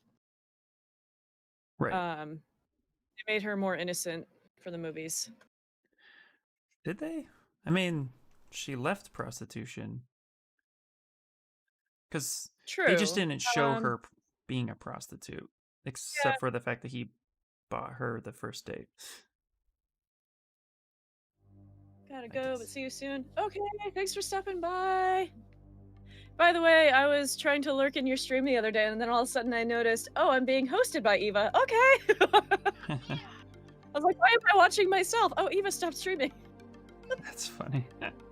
It's Brandy. Hi, Eva. Brandy is just aggressively meowing at me nonstop lately. I I need to stop her when she's begging, because it's gonna be a problem. Well, if you have to handle your kitty, no worries. I have to handle her by ignoring her. Definitely. Hey, what's going on? What's up, Gats? Thanks so much. Yeah, this sculpt's coming pretty good. I'm actually going to be doing ZBrush Core this weekend, but I'm probably going to use this as like a thumbnail of like my current project. Pretty excited. I'm more procrastinating a little bit. I want to get to posing soon. Watching Bridesmaids in the theater was hilarious. Very first scene was the sex scene, and there was a group of children in front of me watching with their grandma.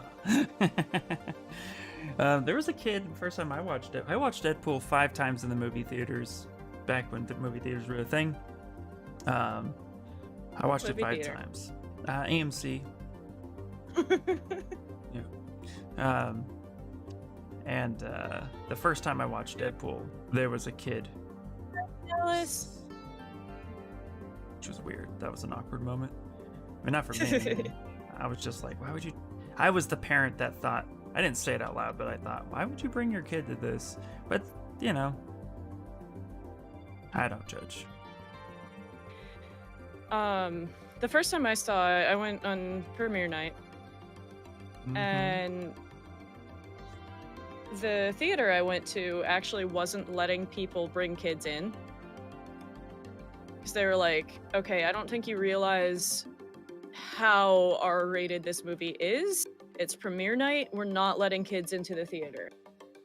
If you want to watch it without the kids, that's fine. You can judge whether or not you think it's appropriate for them later. See, that's interesting. Because, like, technically by law, any minor can watch a rated R movie if accompanied by somebody 18 years of age or older.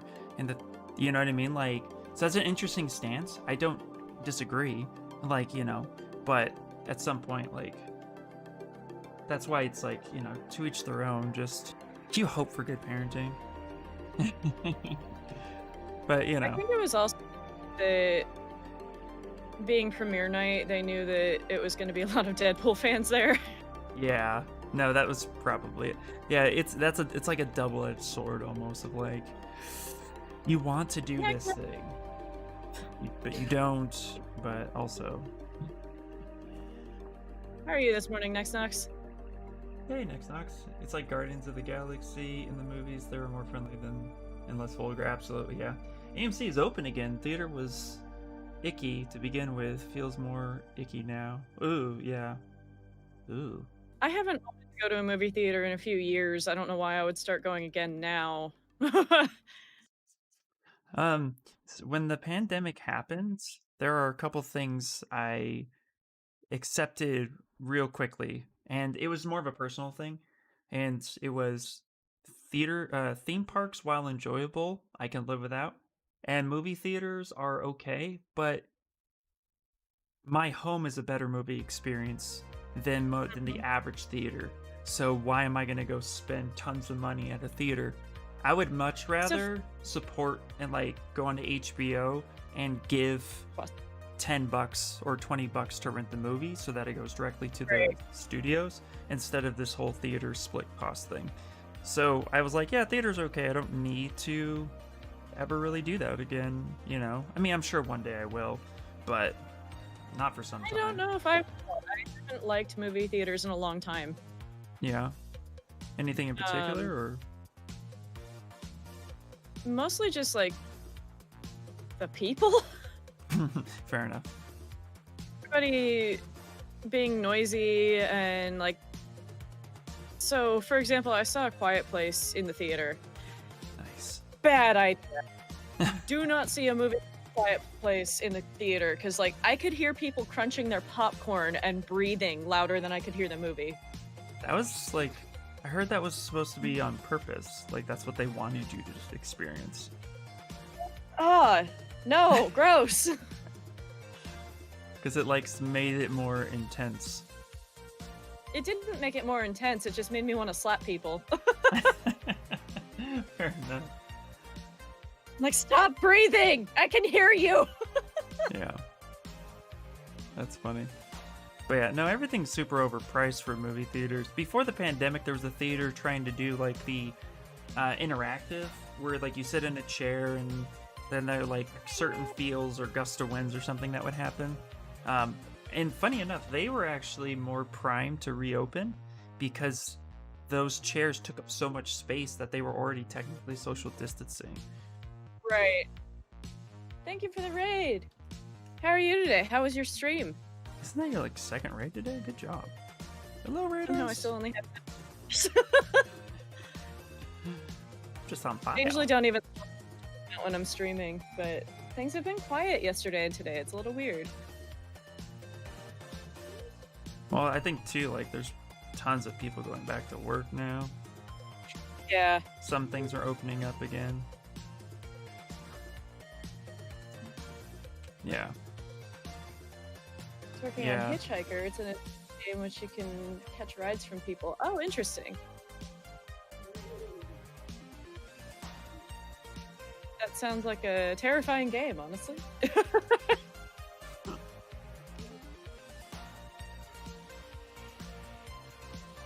Movies like A Quiet Place, you go to VIP and 18+ cinemas. So far, nice. I don't like 18. Well, not. I don't like 18+ cinemas. Let me tell you that right now. Those theaters are gross.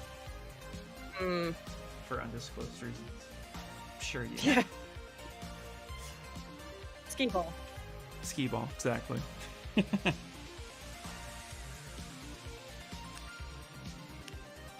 bought out a local movie theater, gave out wristbands to go see the brand new movie, The Village. The Village. Oh my god.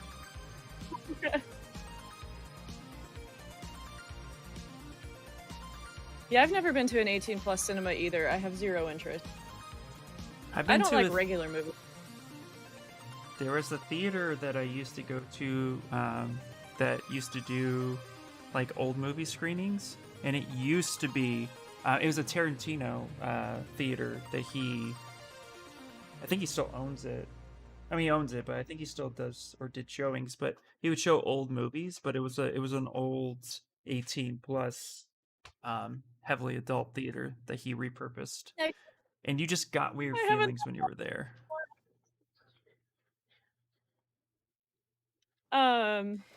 Yeah, a Tarantino repurposed 18+ theater just sounds weird.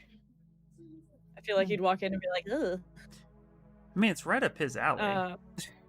It is. That's exactly why it sounds like it would just be like, oh god. Next just said, imagine watching The Village in a theater full of gamers hopped up on balls.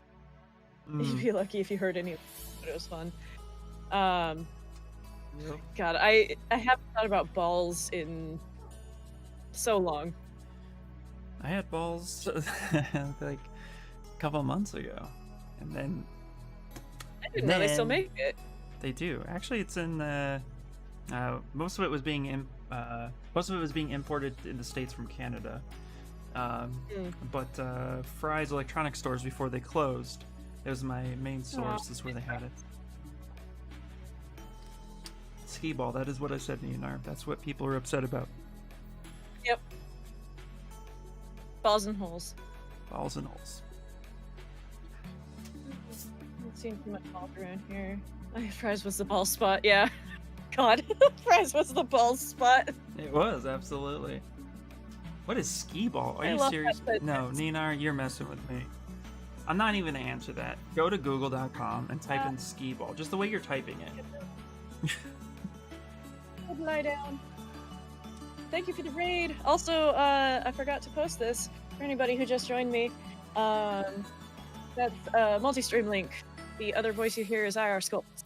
Hello. Working on Cthulhu's. Working on Cthulhu's. I'm actually posing my tentacles now. I'm making wings. Nice. And okay, you know, thickness is a thing. Yeah. All right, I need to pose his tentacles and such. I'm gonna save this, and I think I got his skin looking a little bit gross, which is kind of what I was going for. I'm gonna have to emphasize it a bit more, but I think I need to start posing his tentacles, make them look a little bit better. I'm trying to apply some texture as well. King Andrews loves Cthulhu. Nice. Ninar's Who doesn't confused love by Cthulhu? skee ball. Ninar. Has Ninar not seen Deadpool? I'm confused how she's confused about You're right. skee ball. I'm still trying to figure that part out. Also, I'm offended. Ninar hasn't come to say hi to me. Nina. Okay. Gnarly. Gnarly. Like my throat right now. Hold on. It just got really gnarly. It's all them balls and holes.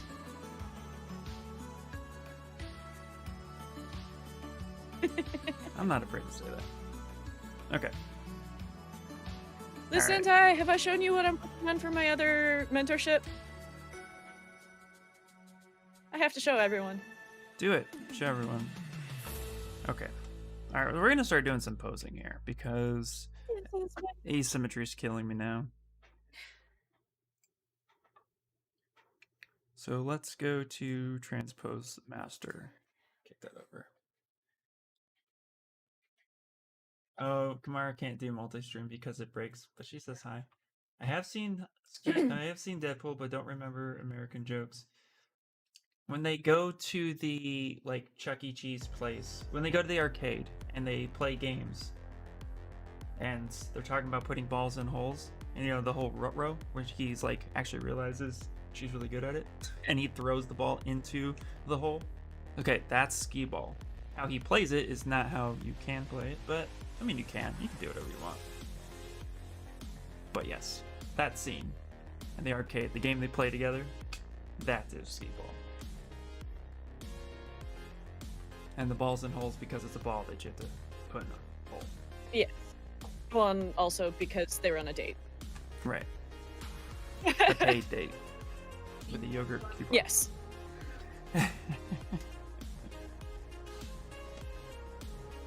Okay. Here's what we're gonna do. I'm going to mask off a section. Kind of soften it up That a little movie bit. first. The number of kids that would show up at flags and just keep quoting balls and holes. And I mean kids, like 8 years old and younger. And we were always just like, do they have any idea what that and then yeah, they probably do know what that means. They know, yeah. The kids know all the Deadpool jokes. Kids relate to all the Deadpool jokes. So. The other one that we kept hearing a lot that summer was hide the zucchini. Yeah. And I'm not convinced they knew what it meant. They just thought it sounded funny. Yeah.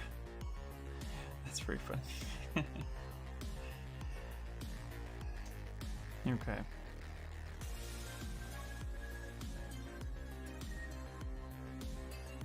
Okay, cool. Perfect. So let's just kick it to 0, call it a day. I'm trying with to use dynamics with the... Oh, it's working. It's just working really slow. Okay. I'm gonna tilt this up a little bit this way, back this up. Okay, it is working. It's working. Gravity strength of like, let's say 5.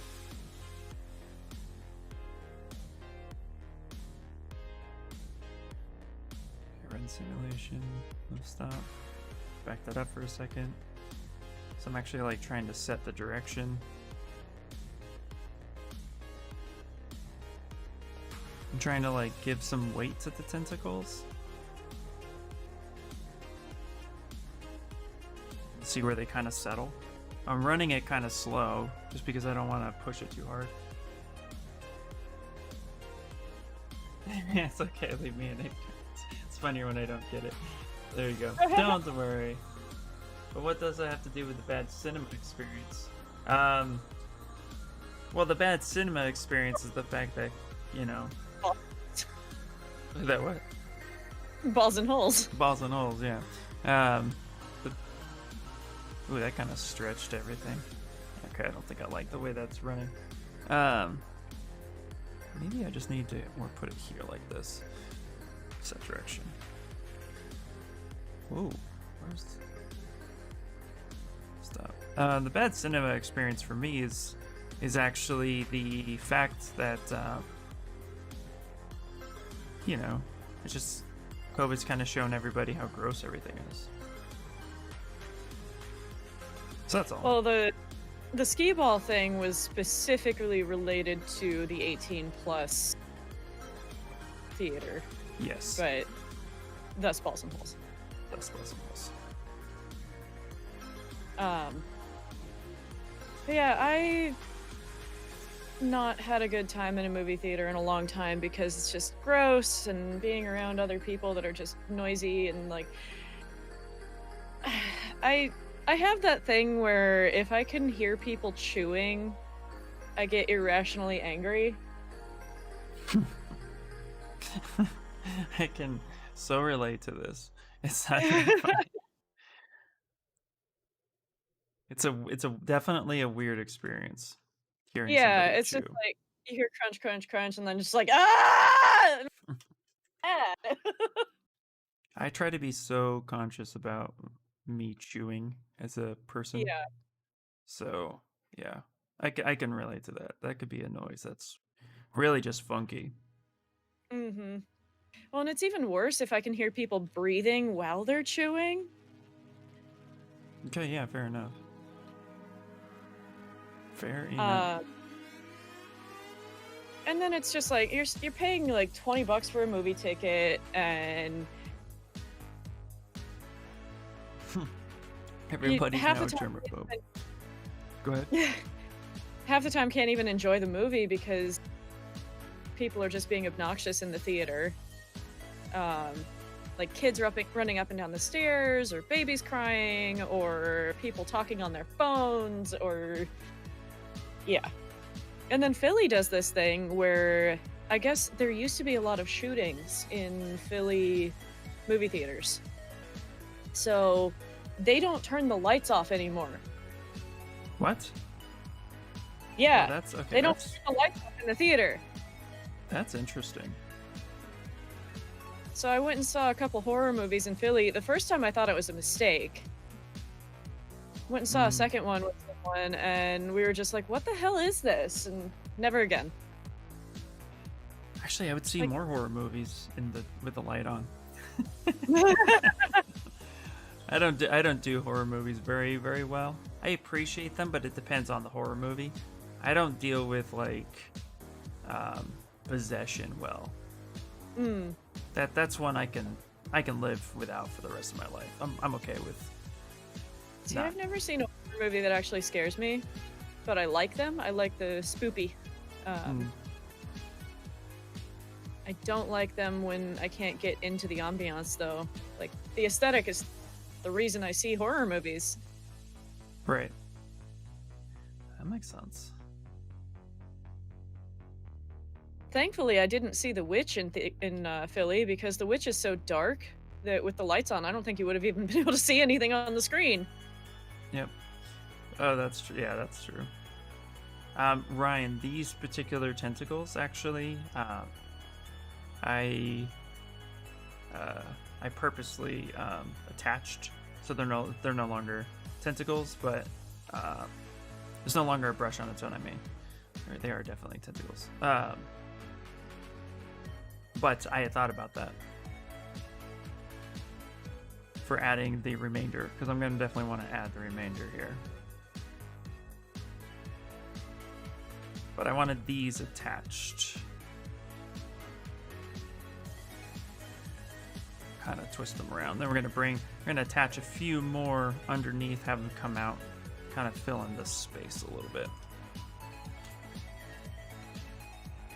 There we go. Yeah. Cinema in Japan was so much fun too. Australia, the gold class theaters are so good. Here, the BP ones are dope. Nice. Yeah, the cinemas were okay. I enjoyed the cinemas here. I think Ryan hit the nail on the head with everybody's kind of a germaphobe. Yeah, I now relate a little bit more with people who were germaphobes before the pandemic. So, My father are both almost rotating in sync. That's funny. Oh, that's fun. Okay. Yeah, I'm not call myself or wouldn't have called myself a germaphobe before, but I still I don't know, movie theaters are gross. Yeah, movie theaters are pretty gross. That's okay. I mean, I still enjoy it, and I know eventually I'm gonna go back to the theater. Like, I know this about myself because I do appreciate the experience. Um, just it's not a necessity at this moment Yeah. See, because I of what's genuinely going on. experience of watching movies at home, either by myself or just with 1 or 2 people, Hmm. and that's been my preference for a few years now. And I had one friend that kept wanting to go to the theater, and I'm like, "I don't want to." Um, Now that it's not an option, I'm just like, "Yes, this is better." Yep.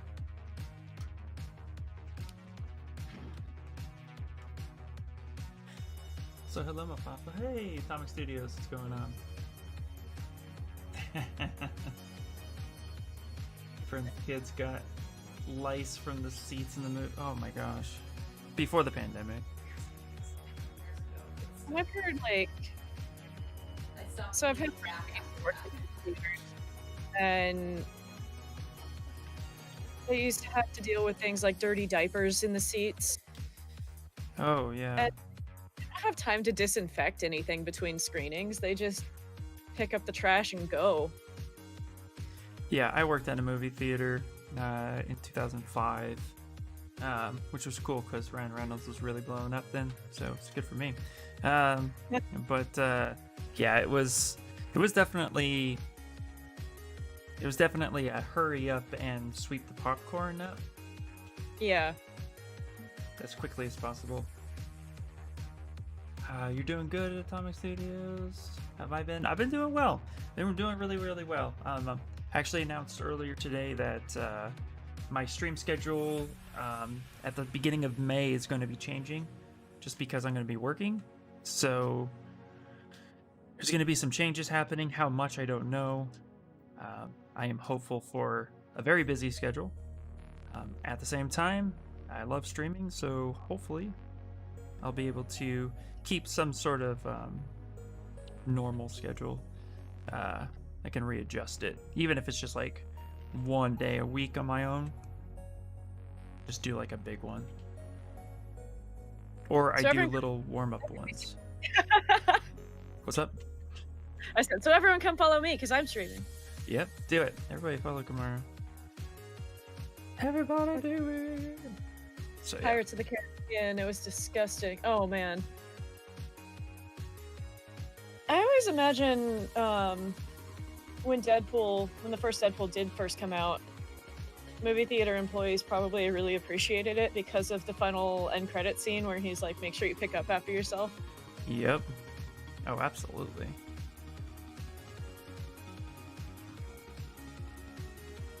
I almost guarantee.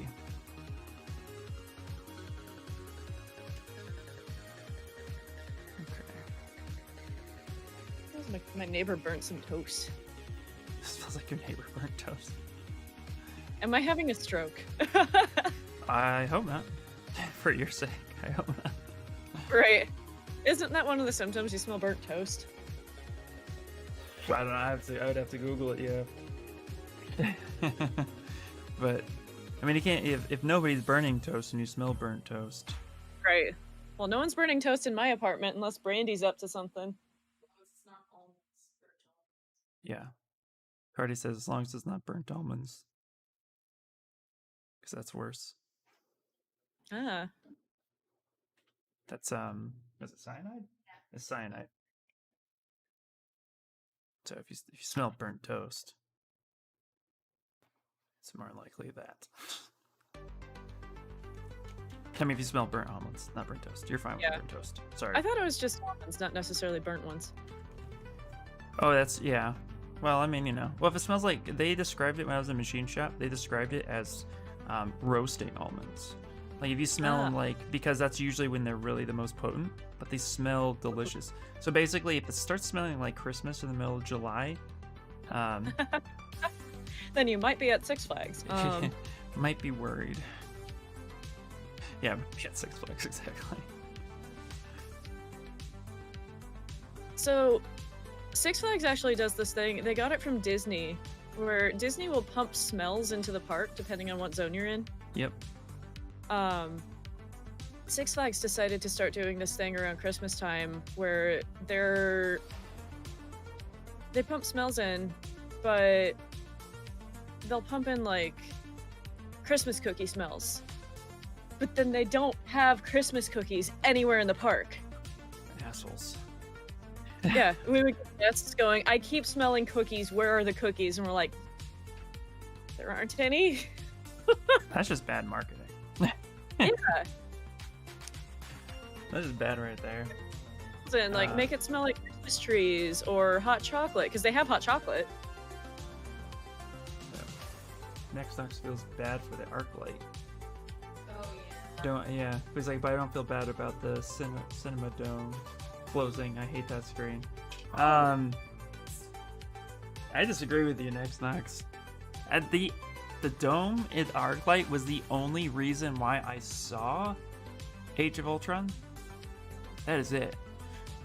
And I was actually upset that I could see more of the screen while watching such a terrible movie. So, I mean, that movie is so bad that when I watched WandaVision, I wanted to, because at the end of each episode, it like showed you the Age of Ultron preview. I don't know how many people clicked on that, because I was immediately turned off by the movie the moment I saw that there.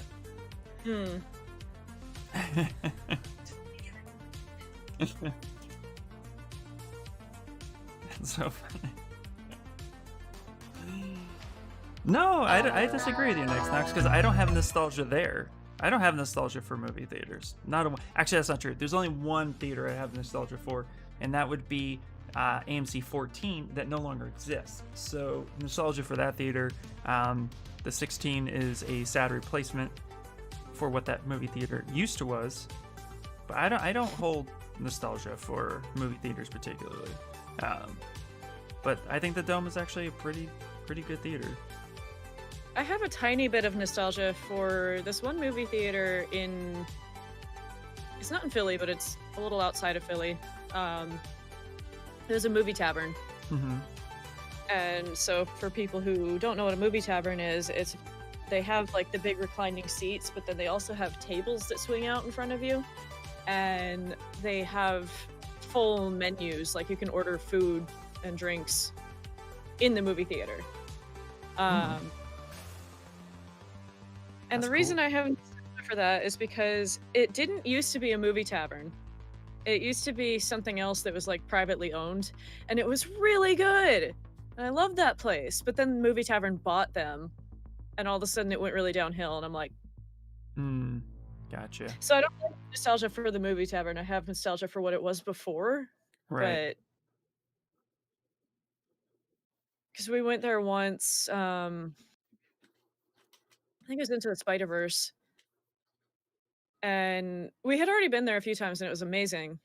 But we went during Into the Spider-Verse, and like they have a little button on your seat that you can push to have the server come back and check on you. Mm-hmm. And we ordered beer, and they didn't bring us our beer. And we ordered beer like 20 minutes into the movie. They didn't bring us our beer until the credits were playing. Ew. Yeah, that's bad service in general. It's like, this is a $16 beer. God damn it. Yeah, that's pretty bad.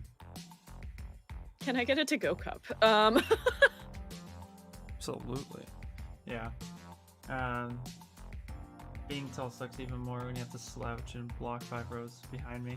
Oh, I never worried about that. I'm just kidding. I do agree about the seating.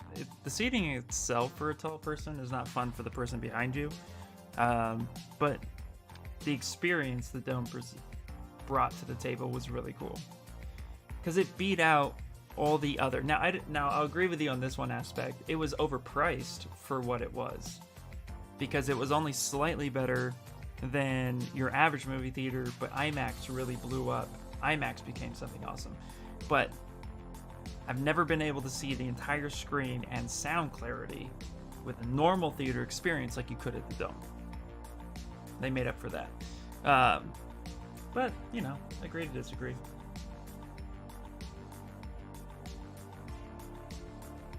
It's all good.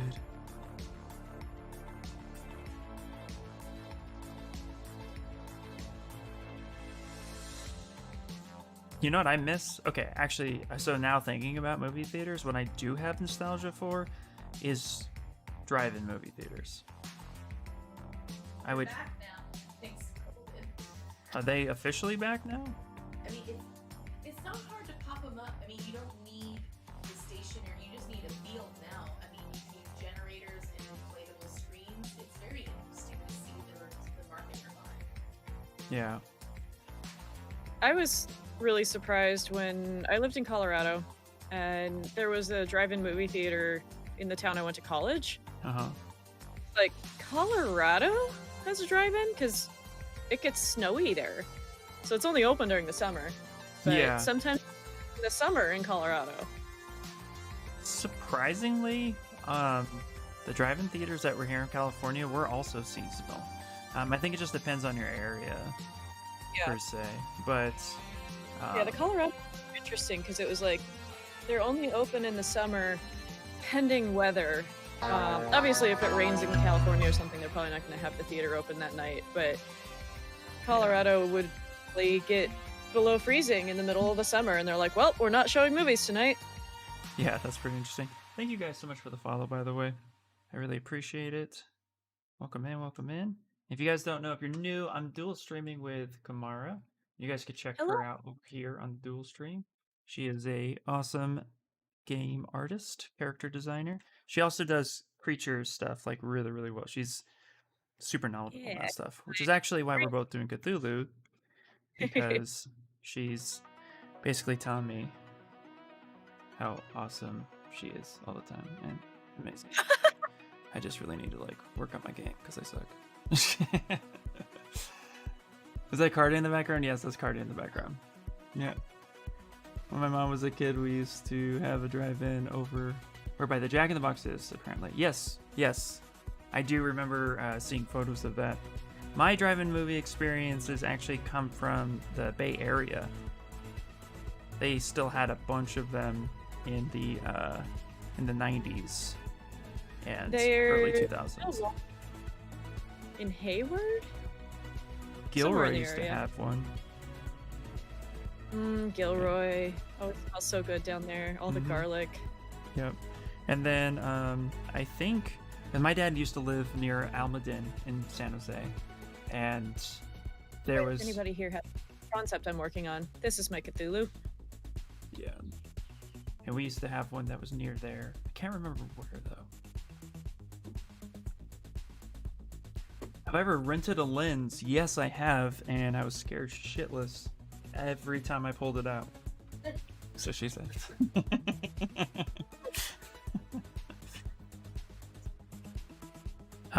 The only time I rented a lens was when there was a wedding I needed to work, and I knew there was a lens I needed and couldn't afford, but I had photography insurance. It's the only time I rented one. You saw Batman in the drive-in. No idea what that was. It's cool. Drive-ins are fun. I'm glad that there's a revival or a resurgence, or like one of my favorite old classic movies that's like terrible but good is The Monster Squad, and the scene where, you know, the kid's on the roof with his dad watching like I think it's American Werewolf in London, and he's talking about monsters, and you know, and clearly the parents are struggling as a married couple, and so you know, the kid's on the roof and they're just sitting on the roof enjoying Burger King and talking about stuff. Anyway, it's just so interesting actually to kind of like have that nostalgia in your movie. So but I think now most people wouldn't really get it. Great America. God. Oh man. Oh no, sorry, I misread that. Ryan said Great American Eclipse in Oh, 2007. Great America Theme Park was one of my favorite theme parks of all time. I missed when it was owned by Paramount. Yes. I did see what I wanted to see. Only what I wanted to see. Did you know that Beverly Hills Cop 3, they shot the movie in the movie Wonder World? It was, the whole movie was shot in Great America. So That's was, awesome. National Lampoon's Was It Vacation? Yeah. There too?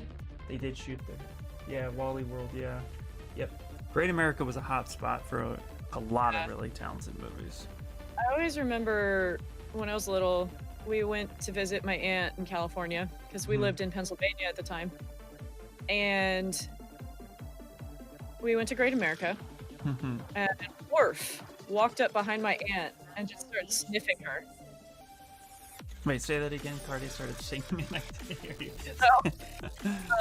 Worf, as in from Star Trek, walked up behind my aunt and started sniffing her.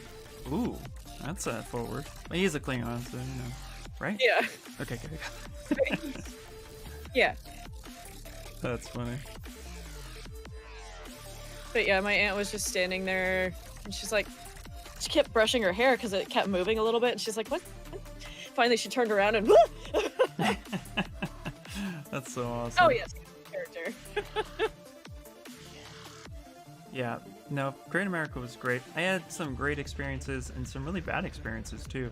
I think the ride was, all right, so you know by Top Gun, by the ride Top Gun across the way was, I think it was Viper. I think that was the name for it. It like twirled, it like looped around. I got stuck on that upside down once. Oh, fun. So I actually got to work at Great America a couple times because the company I did caricatures for is also at a lot of the Cedar Fair parks. Uh-huh. I made so much money working at the Top Gun stand. Oh yeah, Top Gun stand was money. That's where you had, yeah, absolutely. It's the only place Everybody to gets off Top Gun and they sees the caricature stand and they're like, "Draw me!" And we're like, "Okay." be. Yep. But it's not called Top Gun anymore, but the caricature stand is still called Top Gun because you can't rename it. It's Yeah. just, it is. I don't care what the park says. It's Top Gun. No, absolutely. Well, that's the thing too. It's like, you know, Paramount backed out, so or it got bought out by California themselves. So now it's California's Great America, and Yeah. Well, um, it's actually, it's a Cedar Fair park now. oh really? So they're owned by the same company as Cedar, what is it? Cedar Falls? Is that the name? I can't remember. Either way, the four main theme park companies in the United States. There's Cedar Fair, Six Flags, Disney, and Universal. Yeah. Oh, and SeaWorld's number 5. SeaWorld owns like Legoland and things like that. Yep. And Disney Place. Which is my sister. She asked if she ever went to Great America. No, you've never been. I was only able to go because my dad would buy us the tickets. Mm-hmm. It's not the same experience as it used to be since it's not Paramount anymore, but it's still a really good park. Yeah, yeah, it's funny actually. I gave up on like chasing the nostalgia to get the exact feel of things. Like, I don't do that anymore. I used to, but I can't anymore just because it doesn't typically make sense to try to do that. I feel like you're always just disappointed, even just a little bit. Yeah, the way my brain works, I actually have a hard time with nostalgia. Like,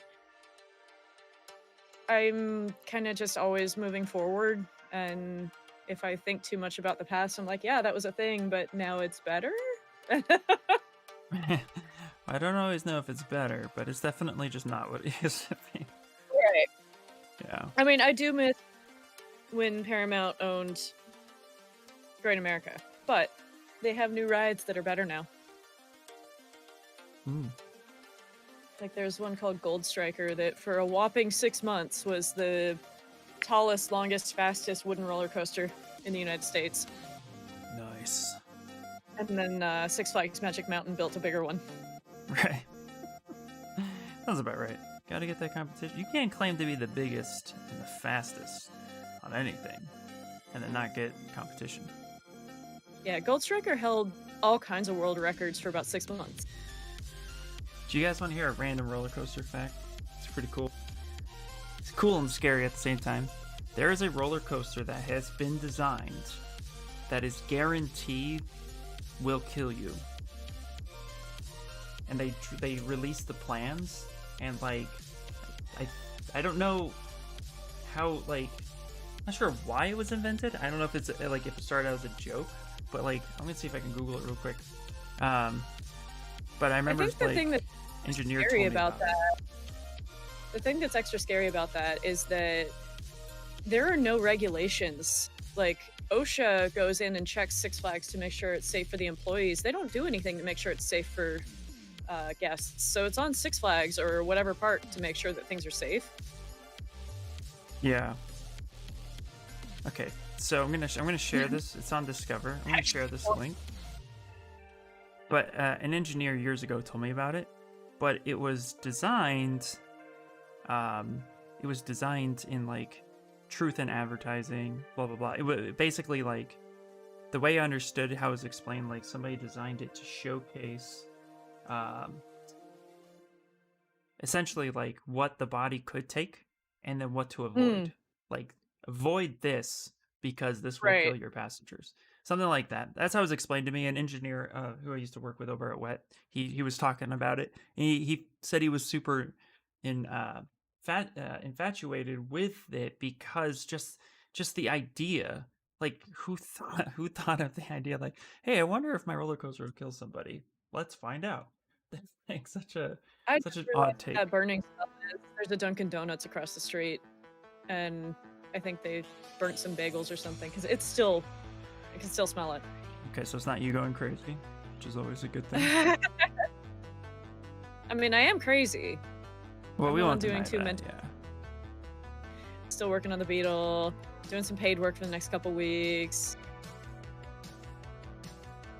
Life is good. It's just true.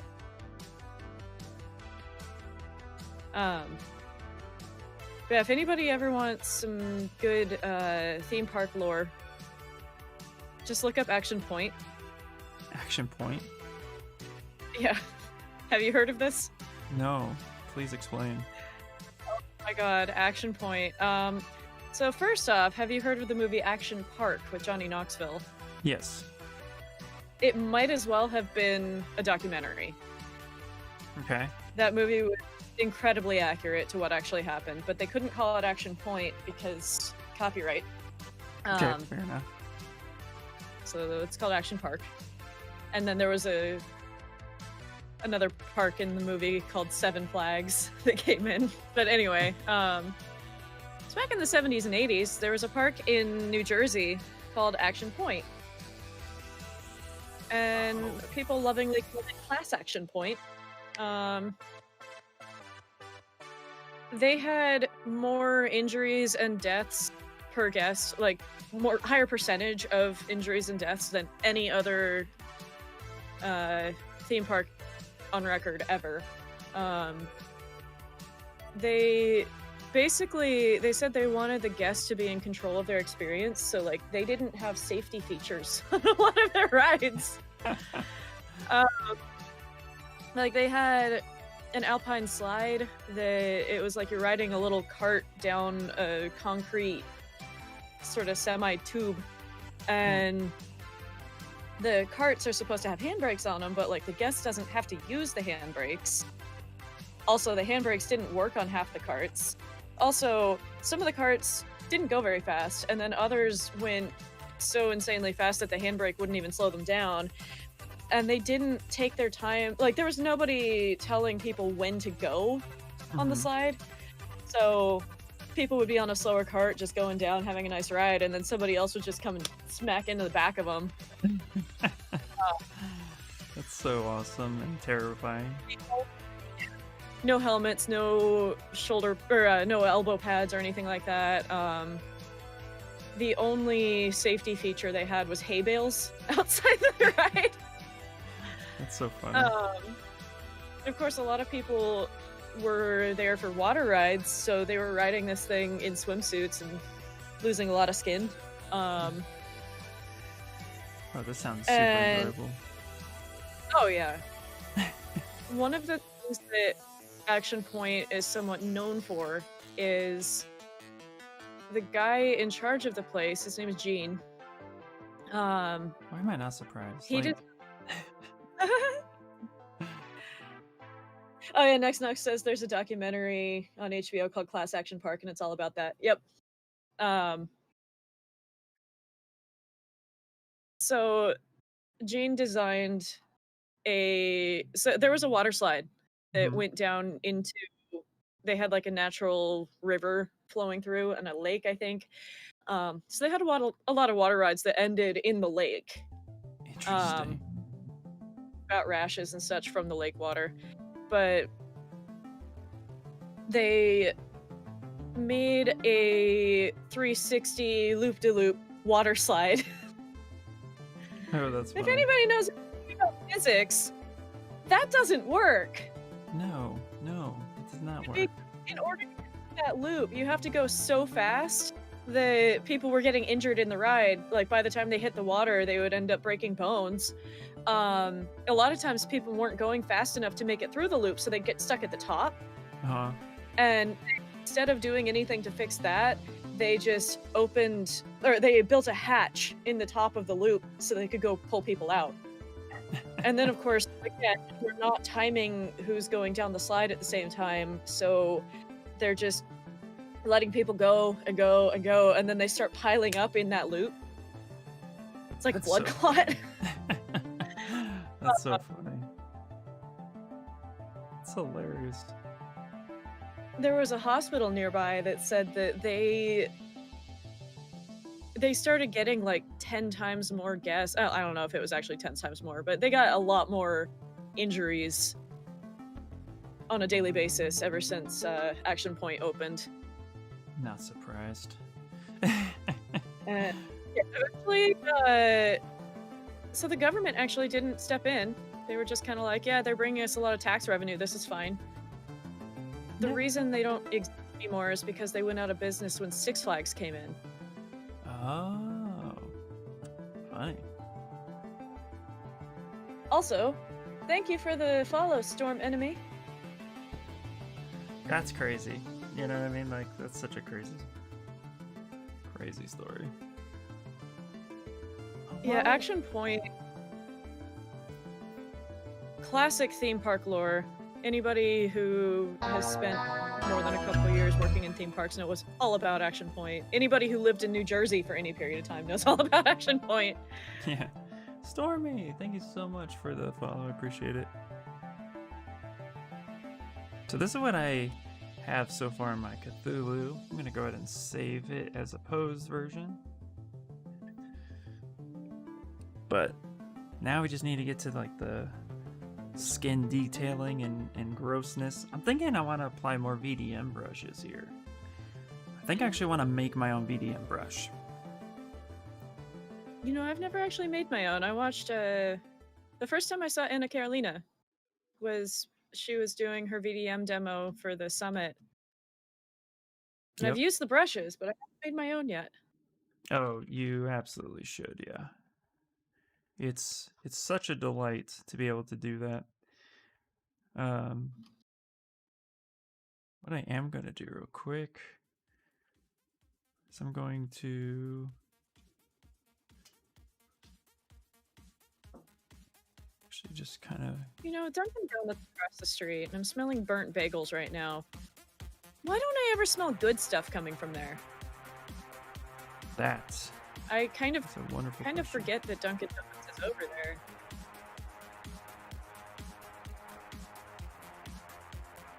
Okay, what I am going to do... It's the ground floor of... There's a LabCorp across the street from me, so I kind of forget that there's a Dunkin' Donuts in there.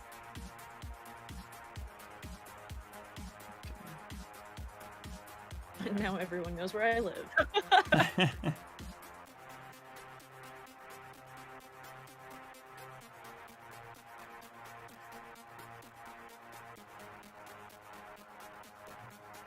I'm gonna have somebody show up at my apartment with cheese.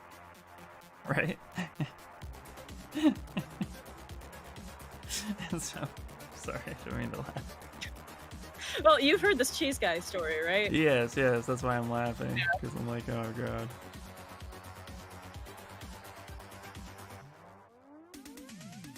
I mean, I tell this story because it's hilarious at this point. It really is. It's just also terrifying in every sense, you know? I mean, I genuinely 100% trust my gut feelings when it comes to meeting people, though, and the fact that I didn't get any creepy vibes from him, throws you off. like, he was weird, but not like, oh god, he's gonna murder me. He just didn't know how to socialize. Right, well, sometimes etiquette is hard to... Yeah. It's hard for some people.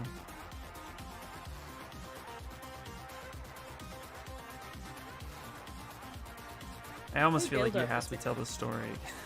I Right. feel like so many people are going to be like, what the hell are they talking about? But only if you want to, no pressure. Oh, I love telling the story. Okay, great. I just don't care if I'm like, oh, I've heard this before. So cheese guy. I used to play World of Warcraft, and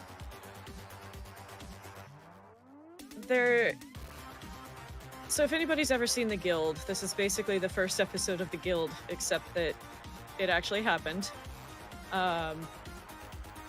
We were getting ready for a raid one night, and we couldn't Micah, and everyone's like, where's Micah? And nobody knew.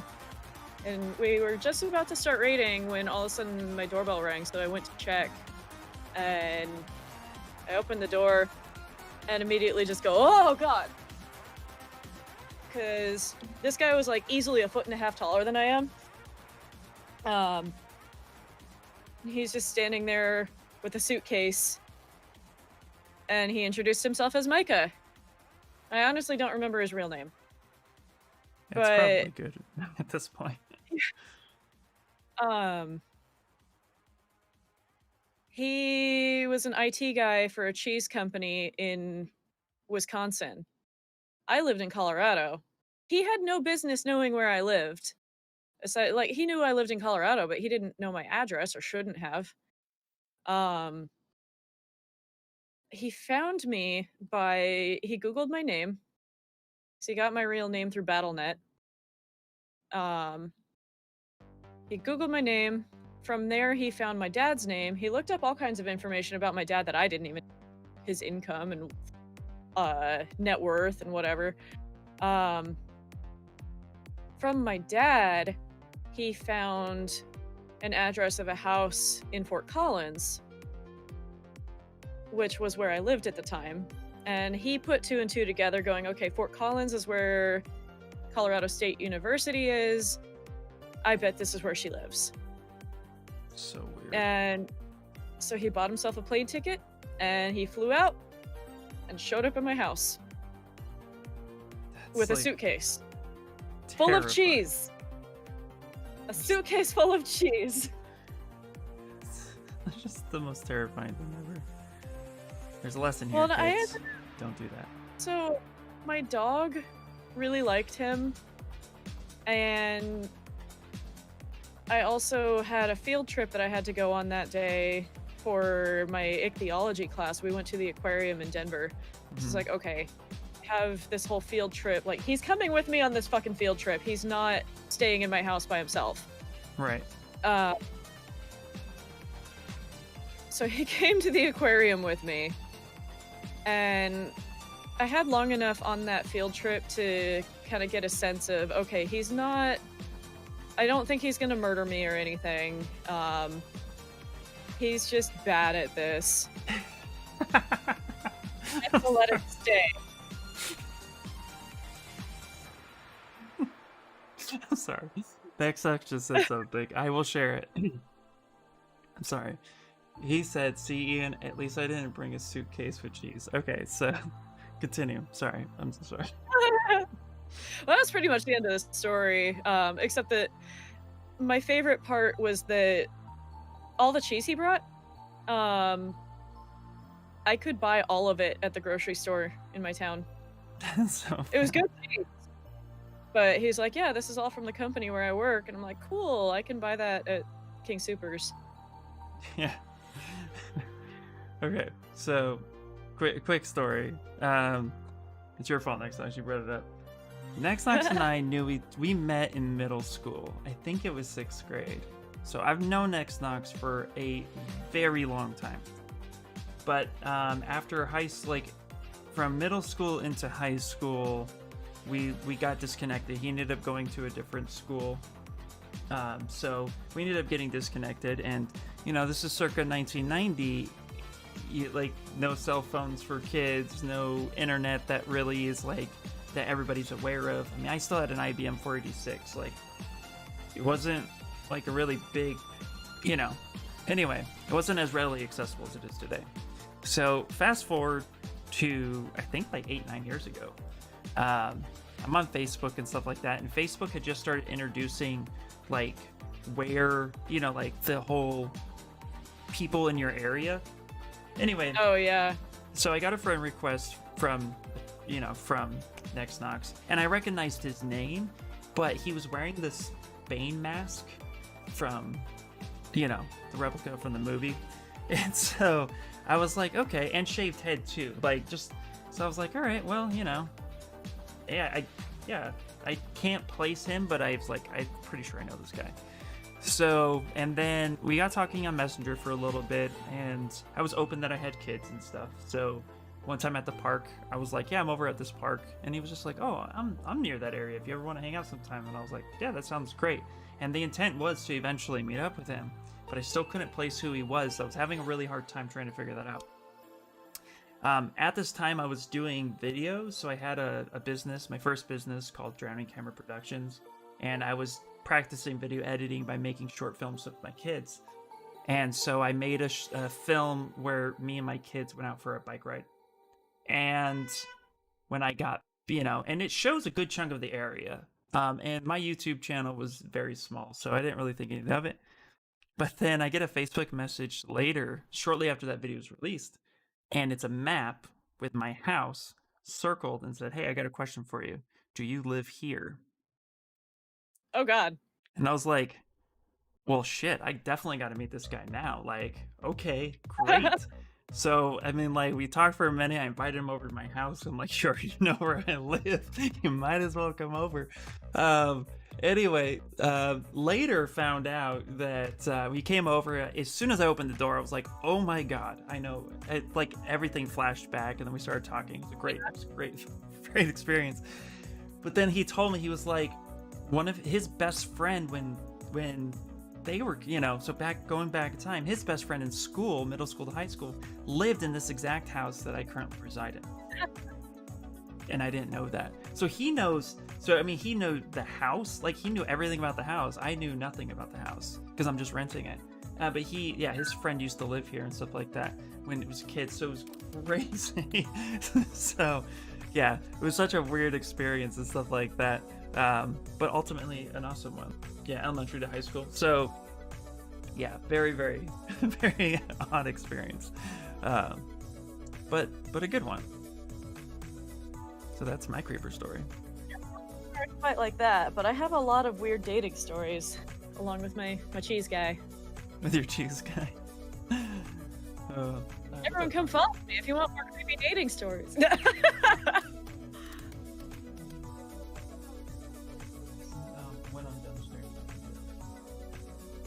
Yeah, it was super funny, but yeah, and so we just joke about it now, that experience,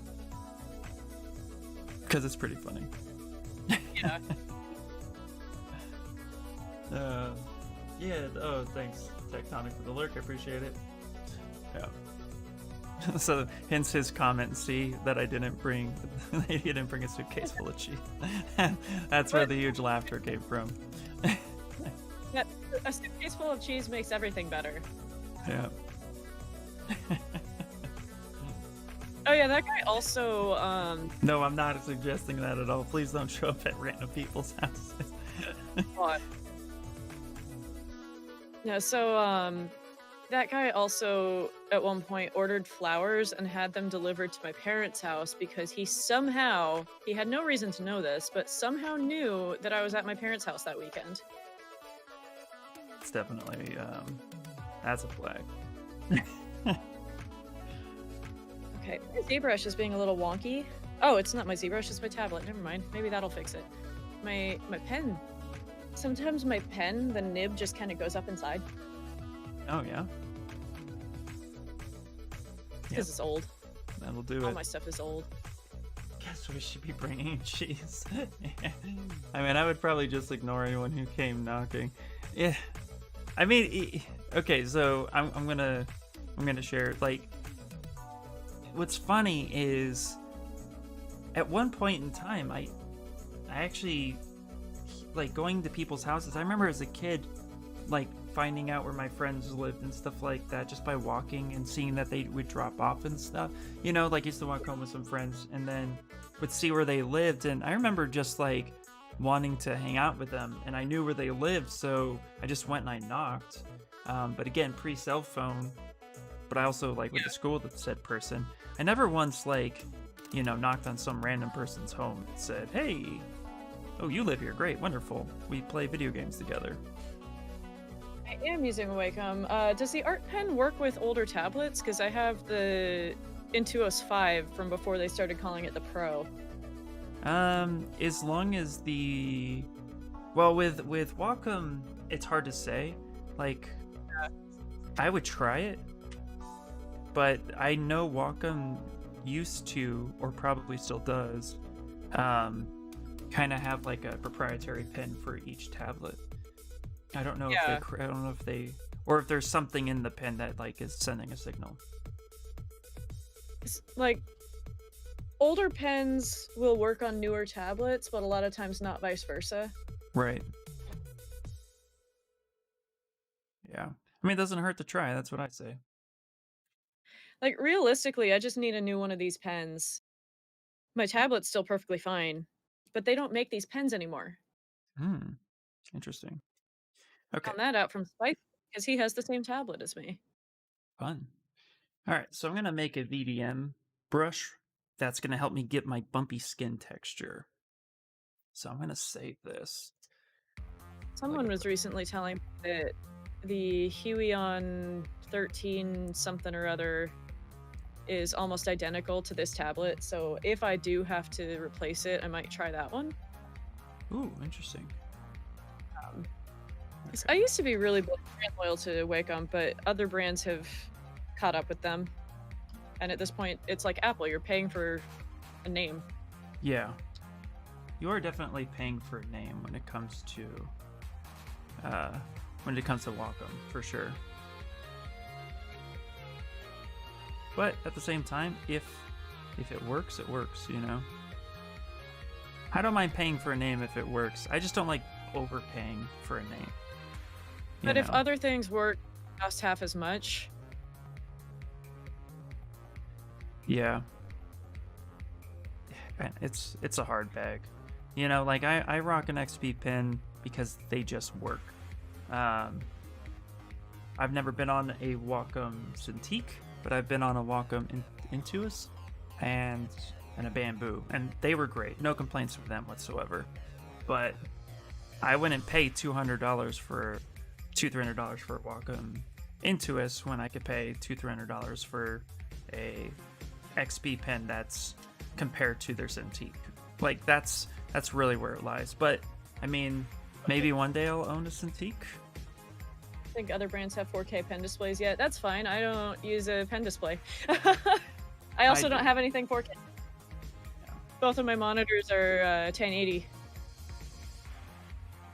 Brian says, when I was a kid, friends just walking into the house and yelling, "Hello." Now we text from outside and say, "I'm here," and wait. Yeah, that's true too. Yeah. Like, do you guys remember, like, I'm sure you guys do, old sitcom shows like Fresh Prince and stuff like that? People would just blatantly come in, you know?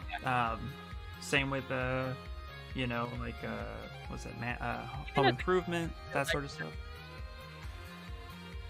Yeah, even as a kid, I never liked that. It was weird when people would just walk into the house. My house was kind of like that for people I knew. I'm not I gonna mean, lie. our house was like that. Like it.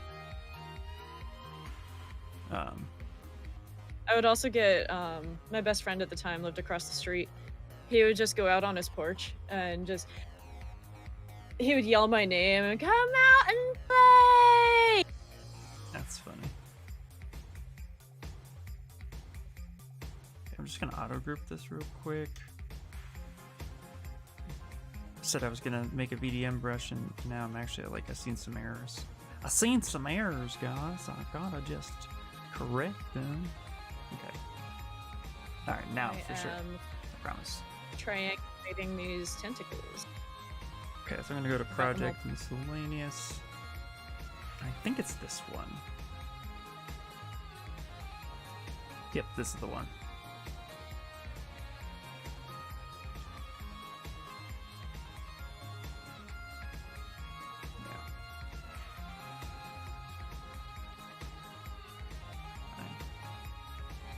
Okay, I like to take my VDM brushes up to 1,000,000 and then mask off that edge so that doesn't get messed up. Turn off perspective. Don't know why that's even on. All right, I'm gonna call this. I'm gonna save it as my Cthulhu skin texture. All right.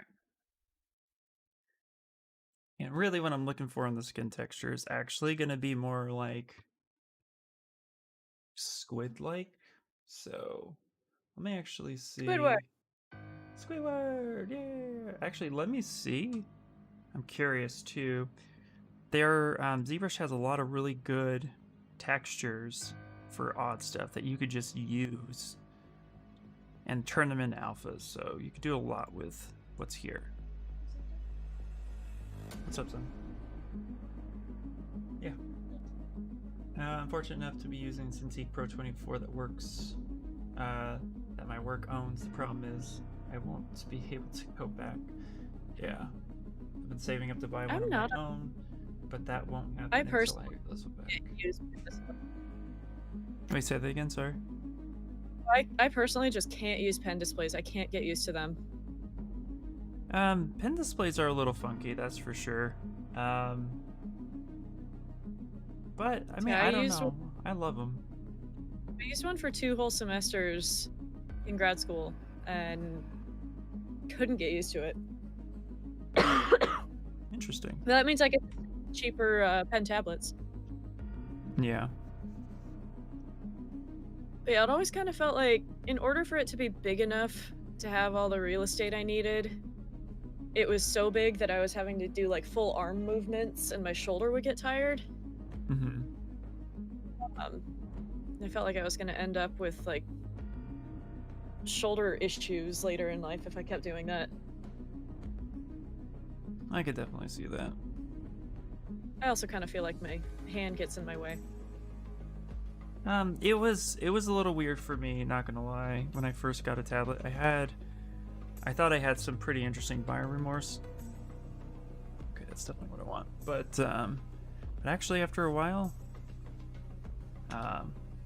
it didn't bother me as much as I thought it was going to. Yeah, it's definitely a personal preference thing, but I'm not a fan of pen displays. Yeah. And I don't knock anybody who doesn't want to use one. There's no need. It's like I actually get it when somebody says, "Yeah, I couldn't do that," but it's changed my workflow a little bit. Okay. Trying to think of the best way to do this.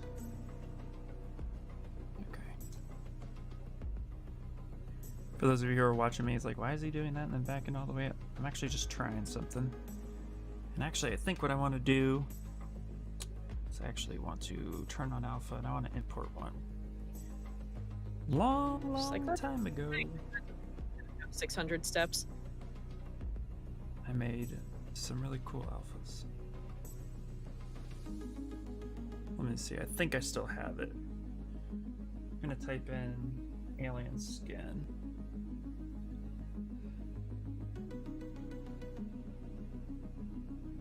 There we go. There it is. The pose tentacles help so much. Oh man. This looks so much better to me all of a sudden. Nice. Okay, perfect. So this is going to be a good starting spot.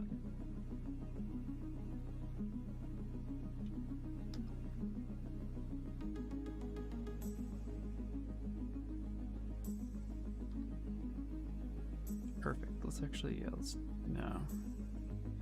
go here. Dat booty dough, right? Hi, always tired. Cthulhu booty. Cthulhu booty. How are you Okay, today? I'm Always. gonna go right here. We're in the middle. God. The other day, somebody said, "Hey, don't you wish you could like draw stuff out right in the middle and like move the alpha with the mask?" And I was like, ugh. Now I'm like thinking about that. I'm like, that's actually a great idea. Okay. Here we go. Yeah, I remember that question. And I remember thinking, yeah, why can't you do that? Yeah, just not designed that way. Um, the one I want is being able to do the mesh project and other such brushes without having to start on the mesh. Mhm. But I can always just like add a mesh and delete it later. Yeah, absolutely. Yeah. Suppose I could ask work for a pin display, but I don't need one. But if you wanted one. Actually, before lockdown, the company I was working for, we were building a 3D printing department, and I was heading it, and we bought Zbrush, and was doing a bunch of stuff there, and I was using it in Twist, but I had a screen tablet at home, so I was gonna put in a request for a pin display, because I thought it would have been way better. I don't know if people can hear Brandy, but she's meowing in her sleep. I could, yeah. She's adorable. Except they're nap. No. Also, always tired. Pretty good. How about you? I'm doing well, aside from the fact that I'm getting a little tired of smelling burnt bagels from Dunkin' Donuts across the street. Oh, you woke up. You need to make it a candle smell. I should light a candle. Oh, Brandy. Yep, we here. Meow. She's a coming.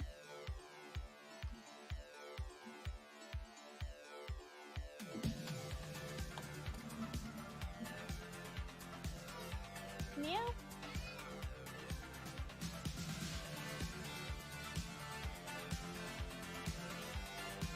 Can't pick you up if you're over there. Nope, not typically. There you are. Okay.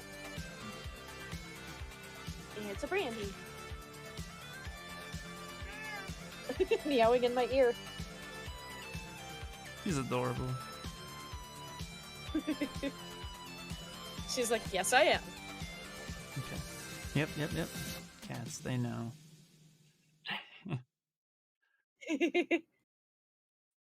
Okay. She's been aggressively needy the past couple days.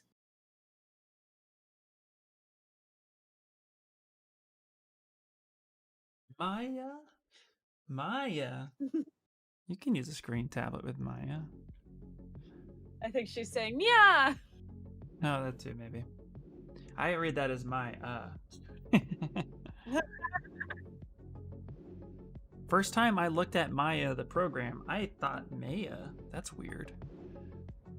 Again, I don't like the English language. And I speak it. I have a friend that after I had been using Maya for a little while, he named his dog Maya. I was like, why would you do that? And he's like, it's a cool name. Like, do you understand how much I swear at Maya?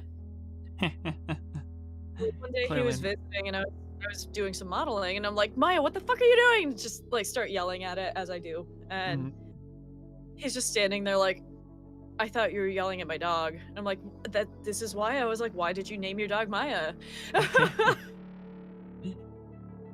See, all I hear is like people advocate and say Maya's awesome, and then the next thing I hear is how much they hate it.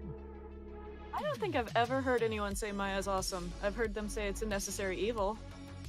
No, I've heard artists, I've spoken to my many fair share, who are like, no, Maya's awesome, it's great, it's an awesome tool. And it is, that's the thing, like Maya is good.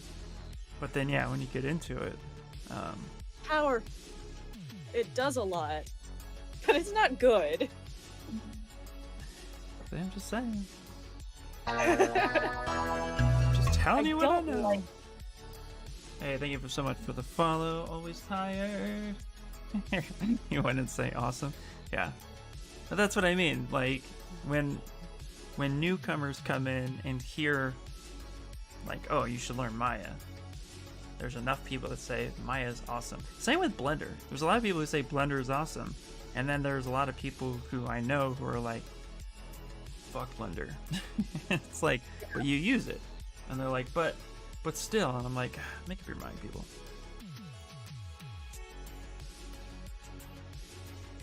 Make up your mind. Okay. I'm now going to use Smooth Peaks. Start blending some of this texture together, and then really start pushing. I mean, I think ZBrush is awesome, but it's also an hassle sometimes. Oh yeah, no, absolutely. See, I think ZBrush is awesome in general. And like all programs, they all have their bugs. Yep. But I would say out of all the programs I've ever used, ZBrush is by far the least problematic for me.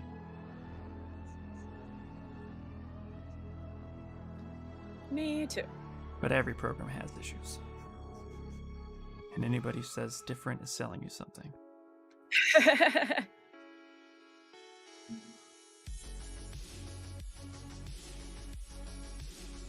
I would love a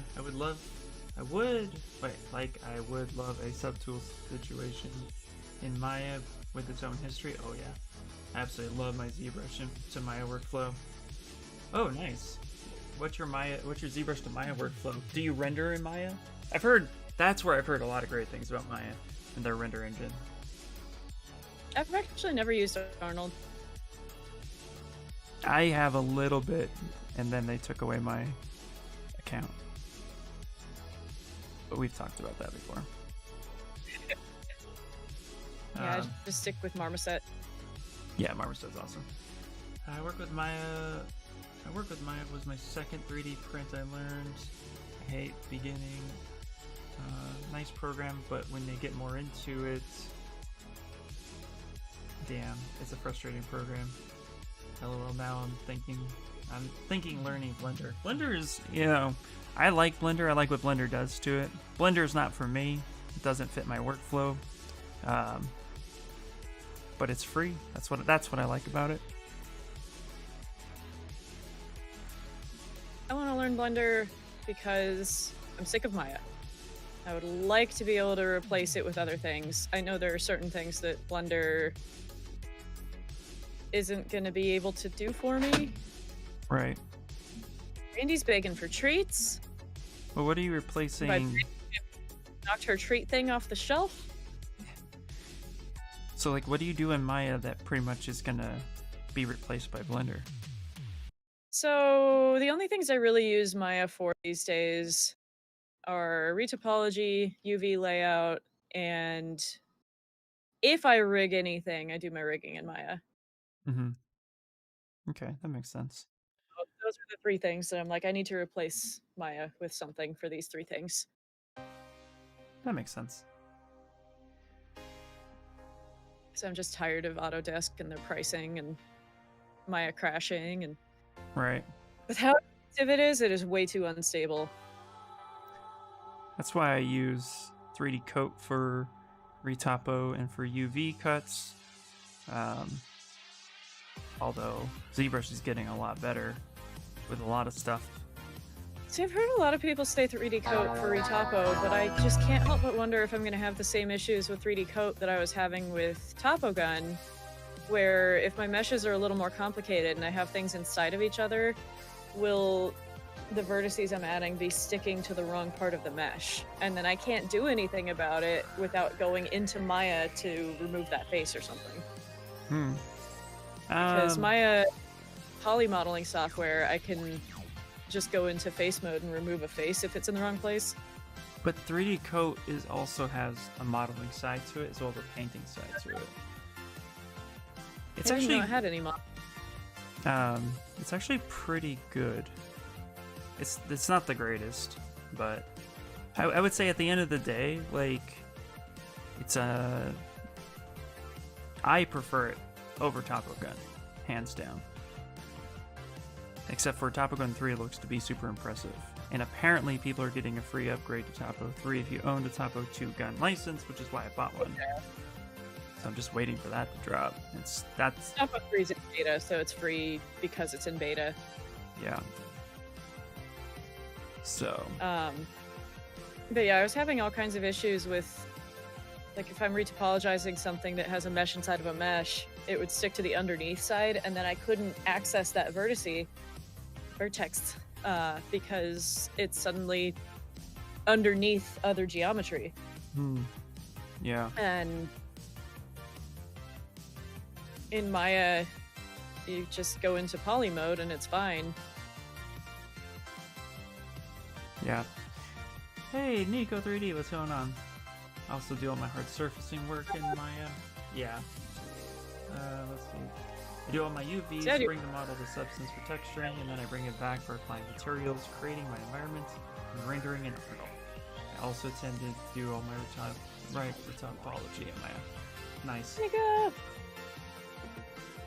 I would be classified more as the ZBrush cowboy, but ZBrush literally can do... Because I don't typically deal with retopology, I don't typically do game-ready stuff. I just sculpt for high-res statues. I don't typically need to leave it, but there's the odd time I had to. Maya just wasn't worth the investment for me, personally. But I wanted to learn it because it was an industry standard for a long... it still is an industry standard. It's not worth the investment for me either, and I use it on a daily basis. Right. So $6,000 if you want to just buy it. And then when it upgrades, you don't get free upgrades. Depends on the artist and tools you love working with and workflow. Yeah, exactly. It's all personal. Everybody has their own workflow. Even within a studio, some artists just do things in different programs. Like, I remember meeting people from Blizzard probably 5 or 6 years ago. And this was back before Blizzard even started using ZBrush at all. Back when ZBrush was considered it's nice to have. You don't need to know ZBrush to get a job. Now you need to know ZBrush, but yeah, you really do. People at Blizzard hadn't really adopted it yet, but they had one character artist in particular that did all of her work in ZBrush and then would use baked normal maps in her texture painting. Yeah. They don't use normal maps in World of Warcraft at all. But she would use the baked normals and the occlusion in her textures. That's crazy. I have a texture question right now. That's crazy. Yeah, everyone has their own workflow. Yeah, everybody does have their own workflow, which is awesome. How can you get these textures? Do I make my own kinds of textures? So I do tend to make my own VDM textures, but I base it off of like alphas and stuff. So what I'll end up doing is actually creating my own alphas or from photos, and then I'll make a VDM. I try to create my own VDMs because then I have the rights to them and I can use them however I want. But also too, you have the most amount of control, but it does take a lot of time to... It's very time consuming for sure. But you can always download brushes and textures and stuff like that pretty easily and a lot for free with like over at the ArtStation and stuff. No normals, no AO. Yeah, I don't typically need to do any maps whatsoever. The job I picked up will require me to do maps, but for the most part, no. Yeah. In the toy industry, No. you don't have to worry about maps, textures, Yeah, no, UVs. AO and all that are more for if you're baking down onto a low-res model. Yeah. Because it's basically projecting detail from high-res to low-res, which if you're 3D printing, you don't need to do that. No. For So 3D you printing, need you all need that. all the high res in the sculpt. You have to put it all there yourself. I've tried to find ways to import textures, from like Substance and stuff. I know there's a workflow for getting color from Substance to 3D print in color with some of the most crazy elaborate color printers, but Yeah. all the high res detail, even displacement maps, don't really do it in my experience. Well, no, never mind. I was gonna say Substance does put out normal maps, but I don't know of a way to turn a normal map into actual geometry.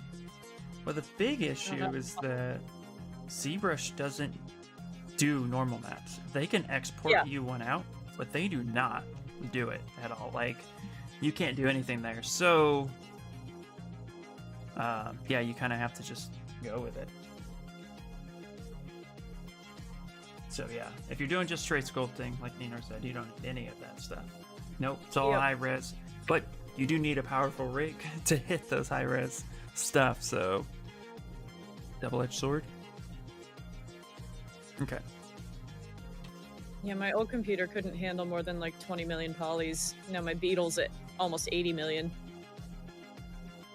That's not crazy. So I wouldn't have even been able to build the Beetle on my old computer. No, not really, huh? Threadrippers. Actually, Threadrippers aren't. I mean,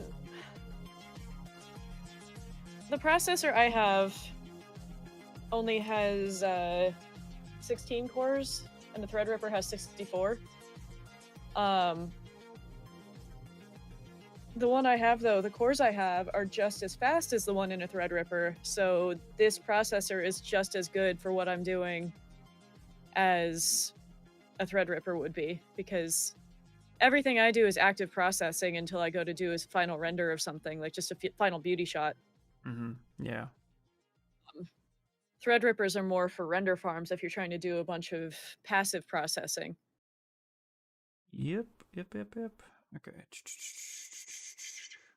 I want to make sure I haven't created a VDM in a while. Gotta make sure that I do the right workflow. I spy a J. Crew over there. Hello, J. Crew. Hello, J. Crew.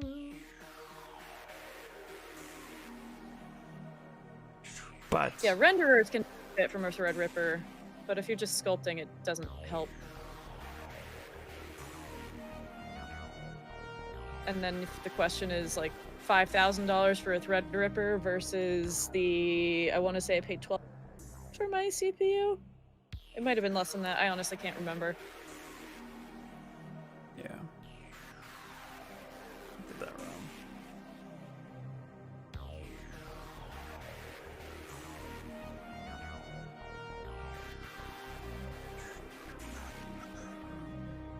I want to reset all the brushes. Okay. I want to pick this one.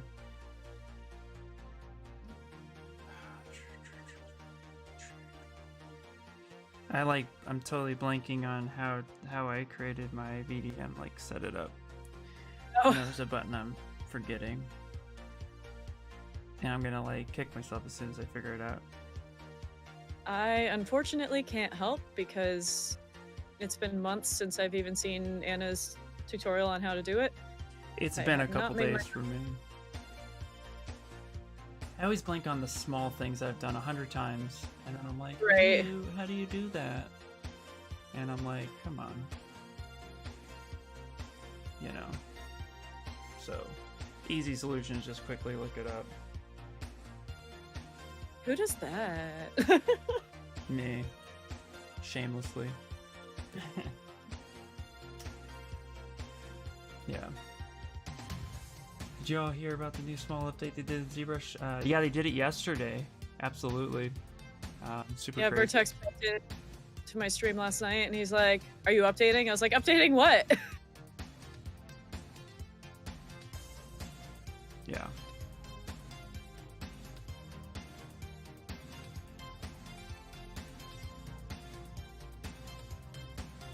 Yeah. You know, didn't notice a diff with my ZBrush, with my cores in ZBrush. Yeah, cores, it's definitely the way to go. Well, faster cores, yes. More cores, not necessarily. Yeah. Because ZBrush, for the most part, will operate on a single core. Yeah. There it is. It was one button. You have to push create a multi-alpha brush. I wish they had a thing that said VDM brush, create VDM. Like, the way you have to do it is actually with the chisel brush itself. That's what I remember it being a huge problem. So, there we go. We just call this creature skin brush.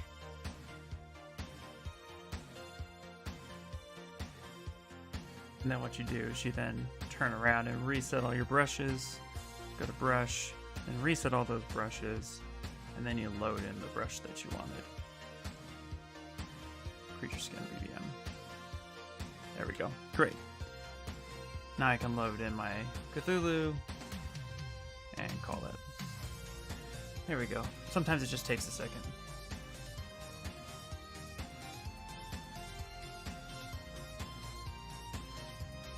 Oh, this is super low res.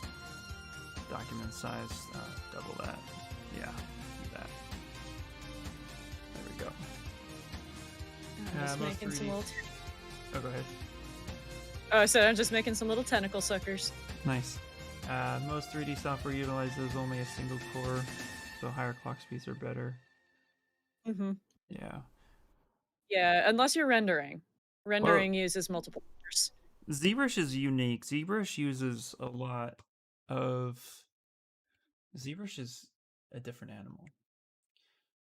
You want more cores for sure, but the higher processor speed also helps. It's a dual combination for the most part. That's why I upped my cores. But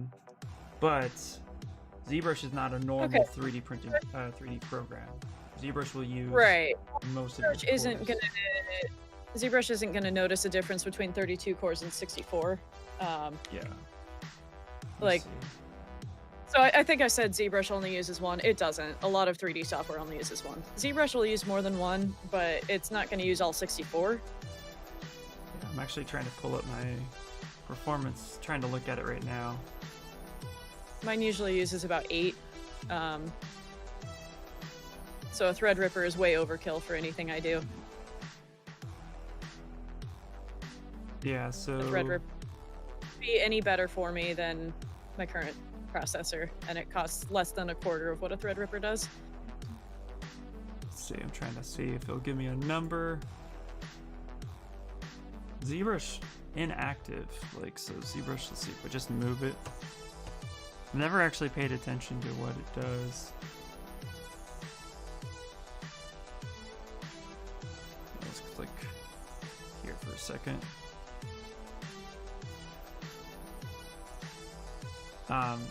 ZBrush for me, when I start applying, uses 25% of my total CPU when I'm using it. So right now it's using less than 1%, and then as soon as I apply my alpha, it was using like 20. It's crazy. ZBrush is all CPU, no GPU. Yeah.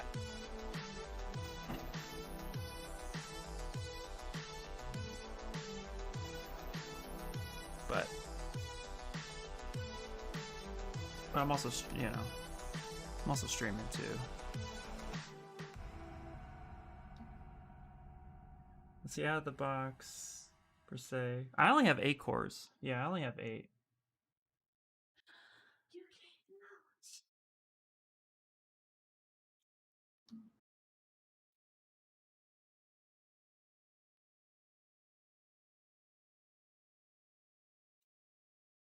I don't want.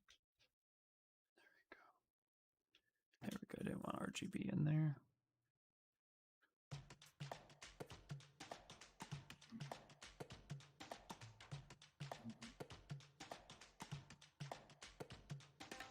Okay, there we go. That's actually working out fairly well. Just increase the intensity a little bit.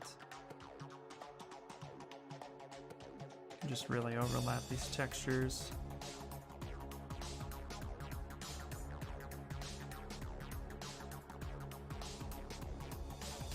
There we go.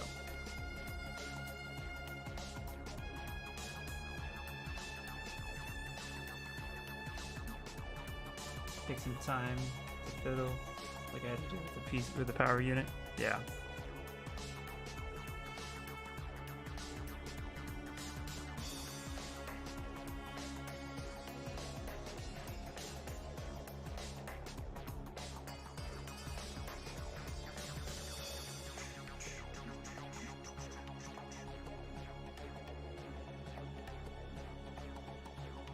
These suckers I'm making, I easily could have made a VDM brush to use an IMM brush and stick some toruses in there, but Yeah. I kind of liking the uneven from hand sculpting all.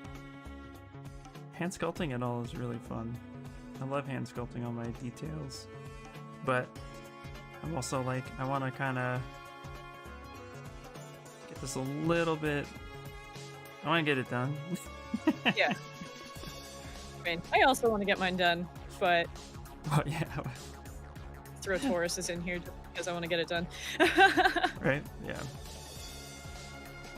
I was I like, want to get it done to a place that I'm happy with it. yeah. What's really cool is then I can turn around and extract out a good chunk of the details. I use the extractor brush a lot now. Yeah, I appreciate that it's a CPU, not GPU thing too. But it does make it more difficult to want to get things. You know, you got to get a good CPU if you want to get serious with ZBrush. Definitely can be difficult, if not. Although I've done quite a bit of work on a very low processor.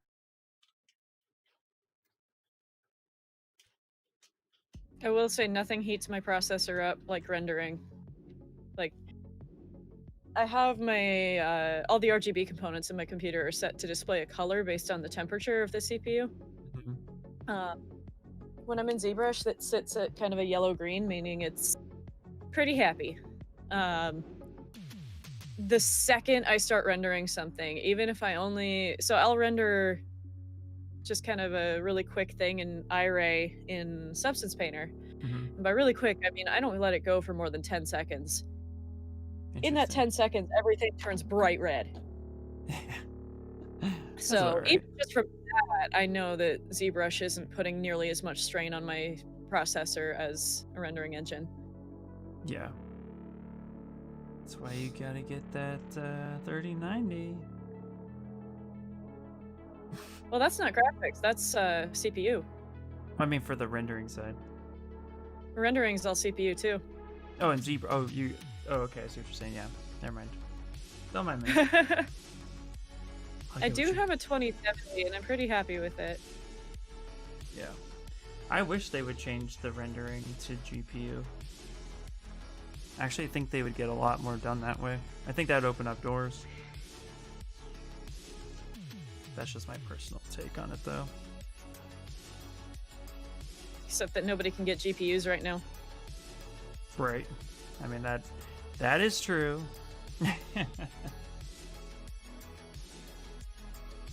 Had somebody pop into my stream last night that said he had like 12 3090s that he was putting together a render farm. Yeah. And we're all like, can we Let's all share that together. And then after like 20 minutes of talking about cryptocurrency, I eventually was just like, I need to change the subject. We got to talk about something else. And he left. And I was like, oh, okay. Well, yeah, it gets, I don't mind talking about it, but after a while, yeah, it gets a little, like... Yeah. It gets old and it kind of stresses me out.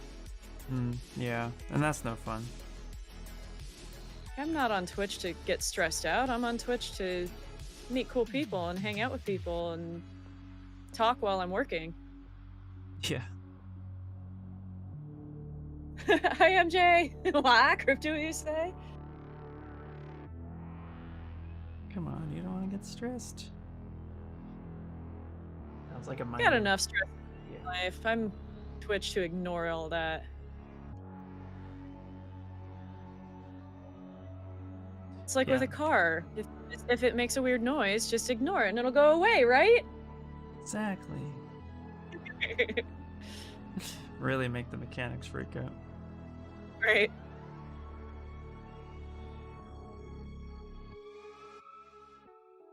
There we go. It's just as debated as politics. Exactly. That's why, like, I'm willing to talk about it to an extent, and politics too. I'll talk about it to an extent, but if it starts getting debatey or anything like that, I'm like, all right, changing the subject.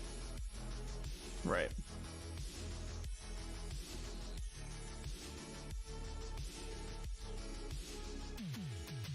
Okay. It's really able to utilize this one VDM with this extractor, and this extractor brush is really really amazing. Didn't realize how freaking awesome it was.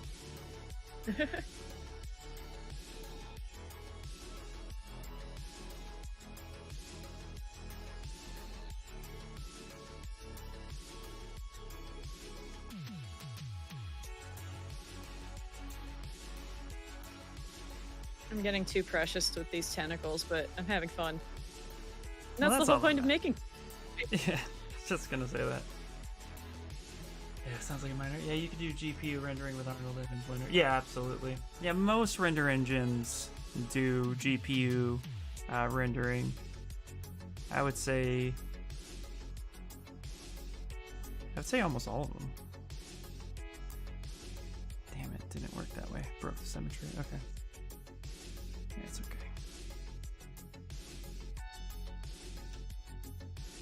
Okay, what I'm going to do is actually extract a new spot. Yeah, Zbrush is the only one that renders with the CPU. Although I get some really good results. And I would rather throw quick renders. My friend's sister, who's super in into ZBrush. talking about both, said, me closing the discussion made me look weak-minded and ignorant. I told her no, closing the subject helps me keep my sanity and mental health intact. Exactly. If somebody wants to say that it makes me look weak-minded to not want to talk about such things all the time, that's on them. Oh yeah, that's it's exhausting. Yeah, go ahead. I'm here to make art and hang out with people. I don't want to talk about things that wear me out and make me not want to be here. Yep. Also, too, I mean, I'm gonna boldly make a statement in which most people who talk about it, they know just enough about it to be dangerous. Right. And it's almost indifferent to most people who talk about it. You know, like when people talk about NFTs and they talk about Beeple's the exception to the rule. We first have to recognize that one aspect. He already had things in the works long before you and I were even considered to be artists. So yeah, he was handpicked. Like they said, hey, we Yeah. want you to make NFTs, come do this thing. And he's like, all right. So it's there not are- like he got lucky. He got lucky in the sense that they picked him. Yeah, but I mean, so there's exceptions to it, and most of it doesn't directly affect us out the gate. So it's like starting there. I don't need to talk about it every single time, every single day. My opinion on NFTs is I've purposely am waiting to see if it's something that's going to be actually beneficial in the long run. I'm not trying to run and grab $1 million real quick. Like, you know, to each their own, and let's just respect each and everybody's decisions without feeling like, you know, oh, you don't believe in it, so therefore you must I hate that mentality. It's like, no, if I don't want to talk about it, just respect that I don't want to talk about it. Right. So, I think if we do that, life will be okay. Just gotta start there. Respect, ba.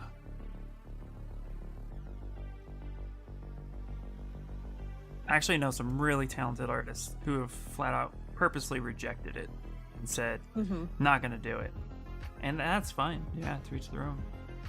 Yeah, I have zero interest in doing it, at least until I know that there's a platform that uses all renewable energy that I can get on. Yep. But even then, I don't know if I'm interested, because it's too much like the fine art racket, where it's like fine artists get famous as gallery artists when rich people decide that they want to make this person famous. Right. Yeah. Actually, like Atomic Studios, People wasn't lucky. He was just prepared for the opportunity from the sheer output of work he had done. Yeah, I agree with that. He was absolutely prepared. Yeah, the luck comes from somebody said, oh, hey, People would be a great guy. Let's pick him. Yeah. Yeah, So, somebody said, hey, Beeple's been doing all this work. People know who he is. Let's make him our first NFT guy. So they artificially inflated the prices of his NFTs. mhm. Yep. See, the thing I have the hardest thing I have a hard time talking about, and we can, I don't want to stress you out, so tell me if it's too much, okay? Oh, I'll have a conversation if I need to. Okay, perfect. I have no problems with that. And what I'm really like, the thing I'm really waiting for somebody to sit down and actually explain to me is this one aspect, because I understand cryptocurrency 100%. I know exactly what it's about. And its root engineering literally is, okay, we don't trust the current money system that we use on a day-to-day. So let's create something that is non-traceable, that is not, that we can actually then utilize and develop ourselves. Here's where the problem comes in. Then why did you back it by USD value? Why do you back it by real monetary money? If crypto is supposed to be its own thing, then why are we backing it with real money? That's the part that I'm having a hard time understanding. Not tied to any one country. Sort of like the anarchist money. Yeah. So that's my misunderstanding on it. I mean, I get why we tie value to it. Don't get me wrong. Makes sense why value gets tied to it, because people want to make money. But if we don't trust the government's money, then why are we trusting it with the value set? We have to get away from that. You have to make it its own entity. It's the only way it makes sense, because then it truly is crypto. It's not supposed to be known, but everybody's talking about it now like it's going out of style. So, and I know this is going to spark a huge thing, and I get the whole concept. But this is the part that confuses me. Why have value tied to it on real money? It just doesn't make sense. But at the end of the day, everybody's trying to make a business, and this is where NFTs kind of come into play. And I get the business aspect of it. I just think it's not ready yet. Maybe when. Yeah. See, I don't know about the actual NFTs, but my hot take is that the physical token art display that people did was pretty cool. I agree with you 100%. Who cares about cryptocurrency? Why can't it be cool looking art displayed get popular instead? Really like that take off brand. So ultimately, the goal of crypto is to get away from the country's fiat. Exactly, next nice. Right.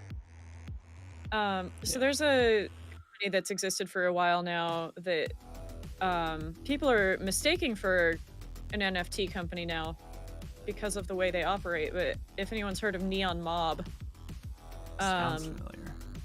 It's like trading cards, but they're digital, and artists will make a deck of cards or a pack of cards, and they'll be available for a certain amount of time, and you can, as a collector, open packs of their cards, and every hour you get to open another pack or something like that.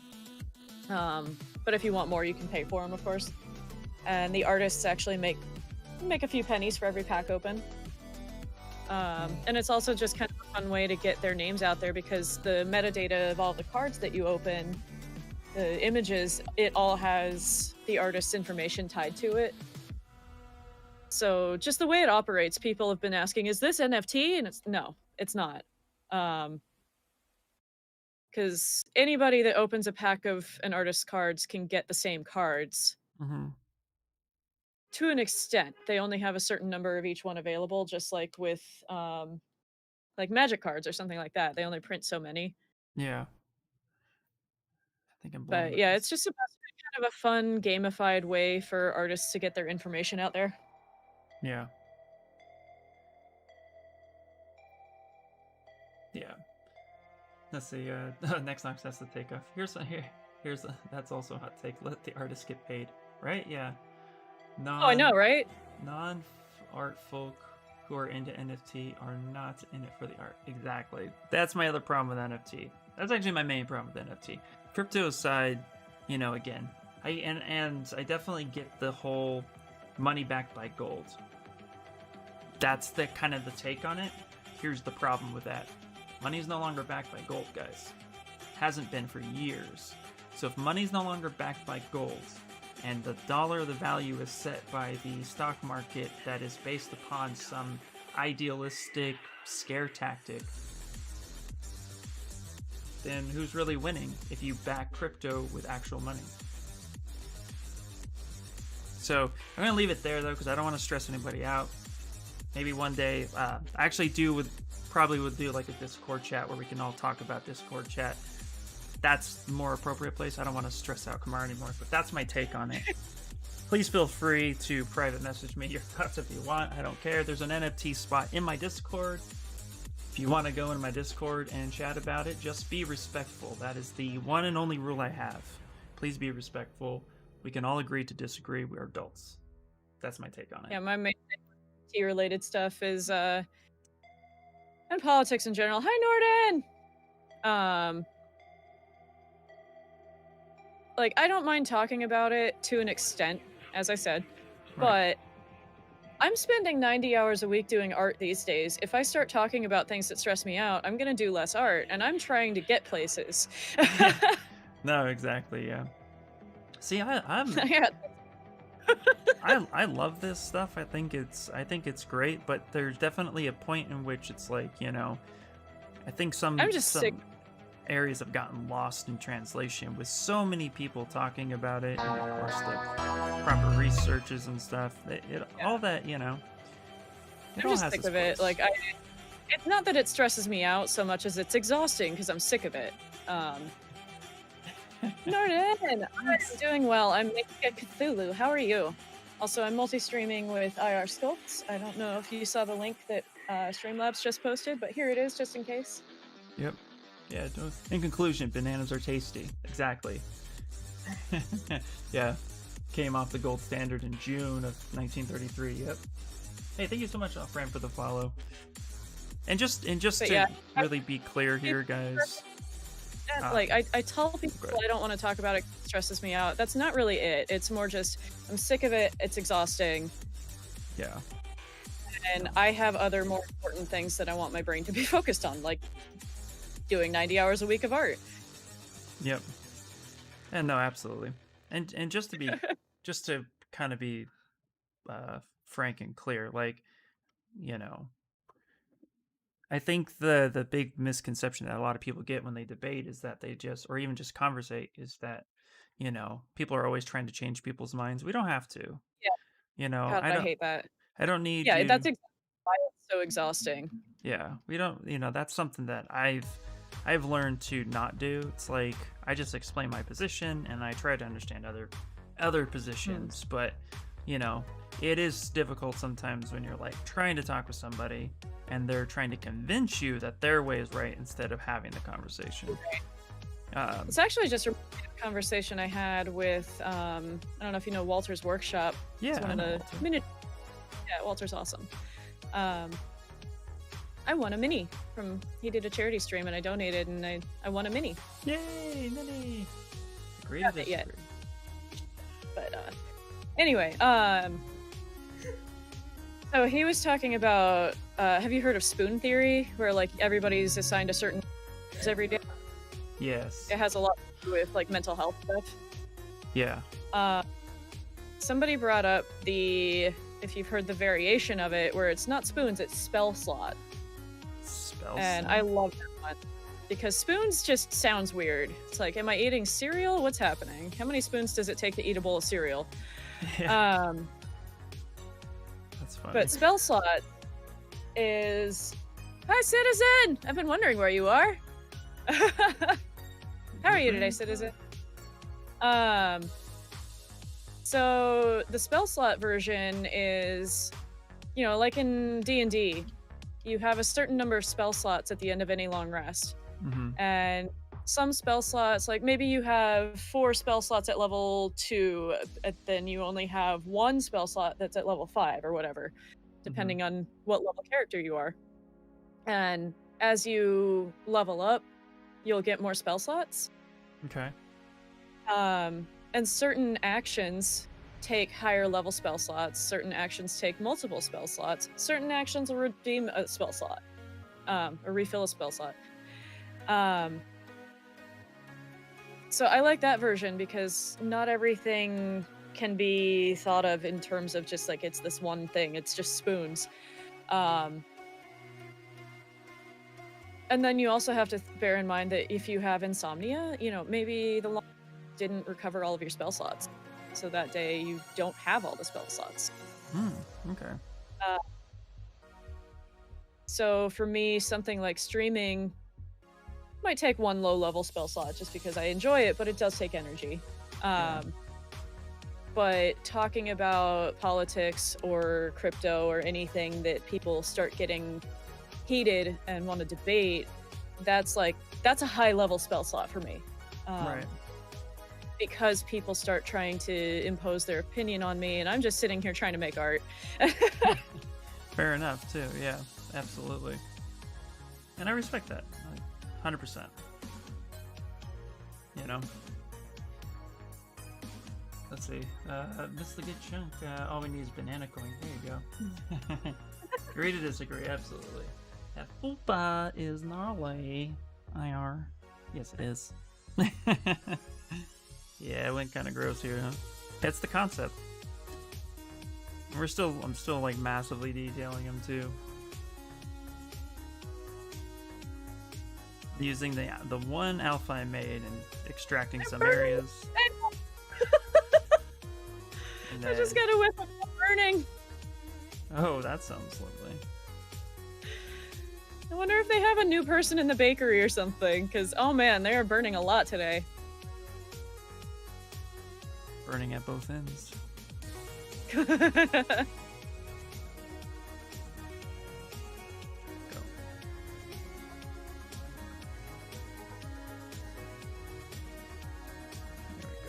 My plan is to also go through here with smooth peaks and make this a little bit more skin-ish. So I'm trying to hit all the different areas with this detail.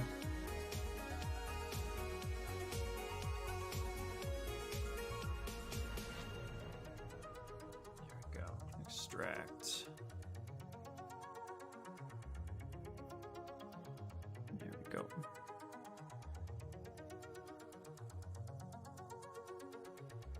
Yeah, chip shortage is cooked for sure. There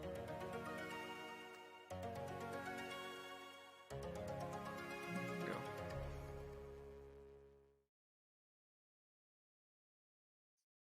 Still need to detail his feet a little bit, and then I gotta give him nails. Citizen, I haven't shown you what I'm doing for Spicer's mentorship. Ooh. Show it. Anybody who's in here who hasn't seen me pull up this image yet. The Dance of the Spidey Pool. I'm gonna be sculpting this. It's gonna be freaking awesome. That's what it's gonna be. Yeah. I love that it has this whole speech here that Thor gave. It's the Dance of the Spidey Pool on a blessed Thor's Day, called Ladies' Night in the realm of Midgard. That's awesome. Copies wall of text. What? What are you doing? Oh my fucking god. Hell yeah. I told Spicer I wanted to work on male anatomy, so I got 2 of them. Best ones too, in my opinion. Hell yeah. What I would be, like, I would actually avoid, like, I thought, oh, it would be cool to do a spawn, but I know he's done a spawn recently. So for me, I would be like, actually, probably avoid it just so there's no, like, direct comparison. His spawn is awesome. Right. Have you seen it? Mm-hmm. Yeah, he was just finishing it up when I started watching everybody on Twitch. So awesome. Yeah, he went live yesterday. I forgot I was on my phone. And I was like, yeah, I rated him, and he didn't even acknowledge it. What? That's okay. He's been a very busy dude. Yeah. I'm gonna challenge anatomy, but oh boy, I'm excited to see how it turns out. Right? I actually used to tell everybody that Spider-Man was my favorite comic book character. Uh-huh. It's always been Deadpool, but I used to say it was Spider-Man because, again, it was just one of those, like, I get tired of repeating myself and having the same conversations with people over and over, so, like, it's the same thing with the NFT conversation. It's not even that it's a political thing, it's just, like, I get tired of repeating myself. Gotcha. And so instead of trying to explain who Deadpool is every time we had that conversation, I would just say Spider-Man. Ah, nice. Now everyone knows who Deadpool is. So you feel like you can say it a little bit more? Oh yeah. Yeah. Except now if I tell people that Deadpool's my favorite, they start associating me with the obnoxious convention Deadpools that grope women and think they're allowed to get away with that because they're Deadpool. Oh, yeah. Well, you know. Yeah. Don't think you're ever going to get away from that, per se. No. Wait. He did it the easy way. Oh. He did it way easy later, though. Wait, what, Ryan? What were we referring to? Needs to see the surgeon. Oh. No. This is all me.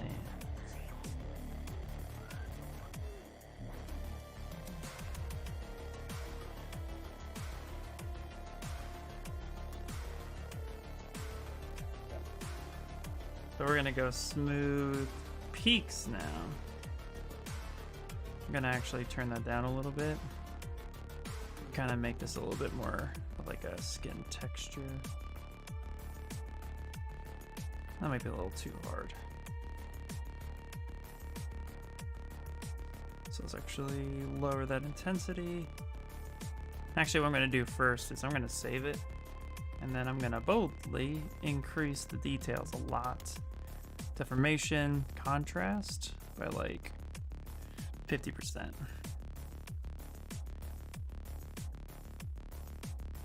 There we go. Come through and start hitting some of this up.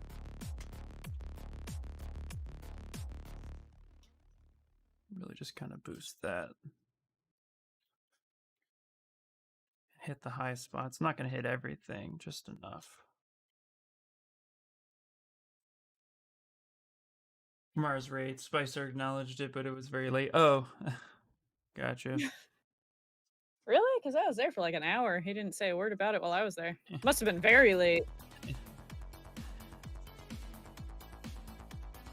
Spicer's just in the moment. Yeah. No, I don't actually care. I was just kind of like,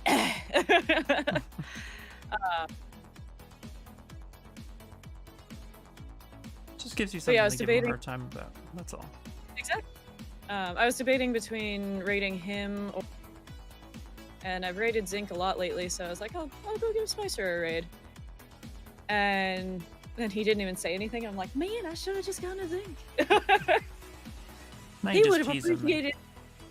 Yeah, That's all. Now you just tease him. exactly. It's a great conversation starter. I keep feeling like I have to like quantify, or not quantify, but like I have to explain myself a lot lately because I'm like, I'm not actually upset. I promise I'm not actually upset. She's very angry. Nah, you're fine. And I keep going back to the NFT conversation because it's like, it's not that it stresses me out to talk about things like that. It's that I get tired of repeating myself. Right. Okay.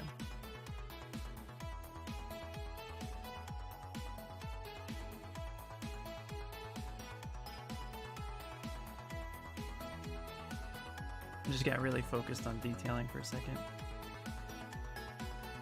So actually, I love using the standard brush with spray and alpha 8. Because it really So gives you does it- some gnarly... A lot. What it doesn't say? Oh, it's long, but Oh. internal dialogue about whether or not to post something. Ah. I'm so glad you aren't reinforcing the unattainable Cthulhu body standards. He definitely knows his way around a cheeseburger. Absolutely. That's actually what I loved about him. I loved the fact that he was just, you know, just a little dad bod. Yeah. I chose mine specifically because I'm trying to work on male anatomy, so I'm like, let's do the unattainable male anatomy. I was supposed to be doing a bodybuilder for the workshop side of Anna's mentorship, and just got so caught up with everything else going on in my life, like losing a cat and everything else that went on last month. Yeah. I never finished that one, so I'm like, let me do Muscle Builder Cthulhu, make up for that. Yeah, there you go. Yeah, I started doing Arnold Schwarzenegger off stream as some practice. But I want to restart it. So, like, it's one of those projects where I clearly,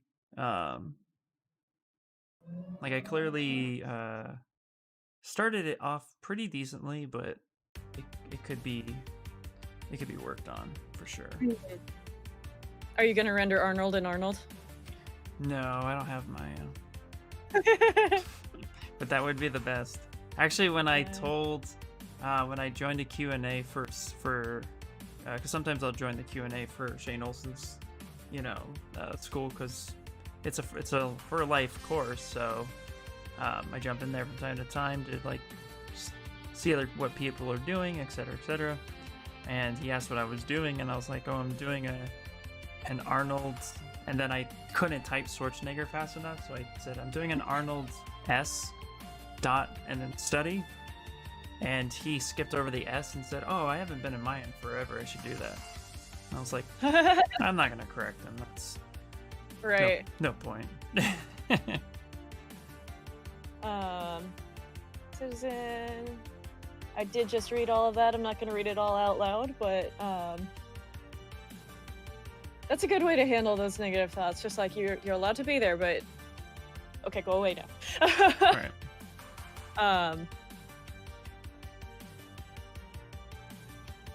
But yeah, those ups and downs are not fun. I've been in a little bit of a dip myself lately, but doing art always helps, which is part of why I'm doing so much of it. Yeah, exactly. And streaming Hey. helps, and having people online helps, and that's why I stream, and yeah. Exactly. Blackring, thank you so much for the follow. Or Icering. Not sure if that's a capital L, capital I, or lowercase L. What is happening? I still think I'm some form of energy vampire, because when I did my 24-hour stream, by the end I wasn't tired, but other people were.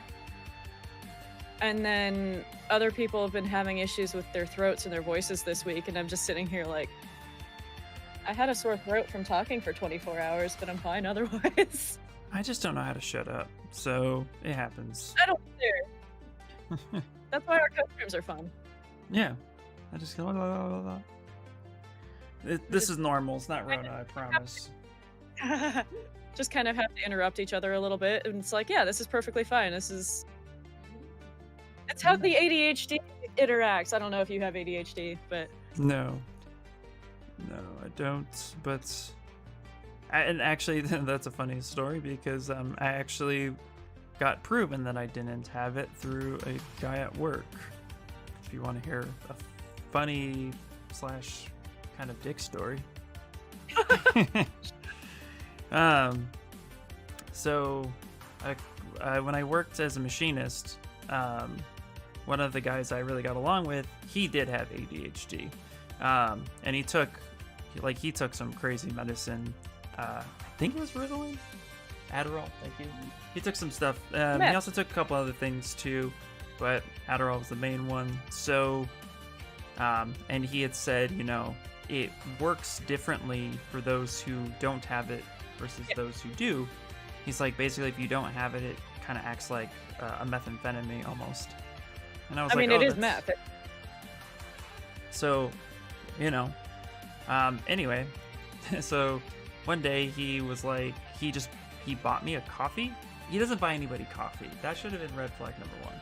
Doesn't buy anybody coffee, but he bought me a coffee from Starbucks. And I assumed because I had helped him out with a program issue he was having that, he's just being a good guy and helping me out. So we had a tour that day. Our facility gave tours quite a lot. So we'd have like people coming in and trying to, get business from us and kind of see the shop. So we were pretty open with all that.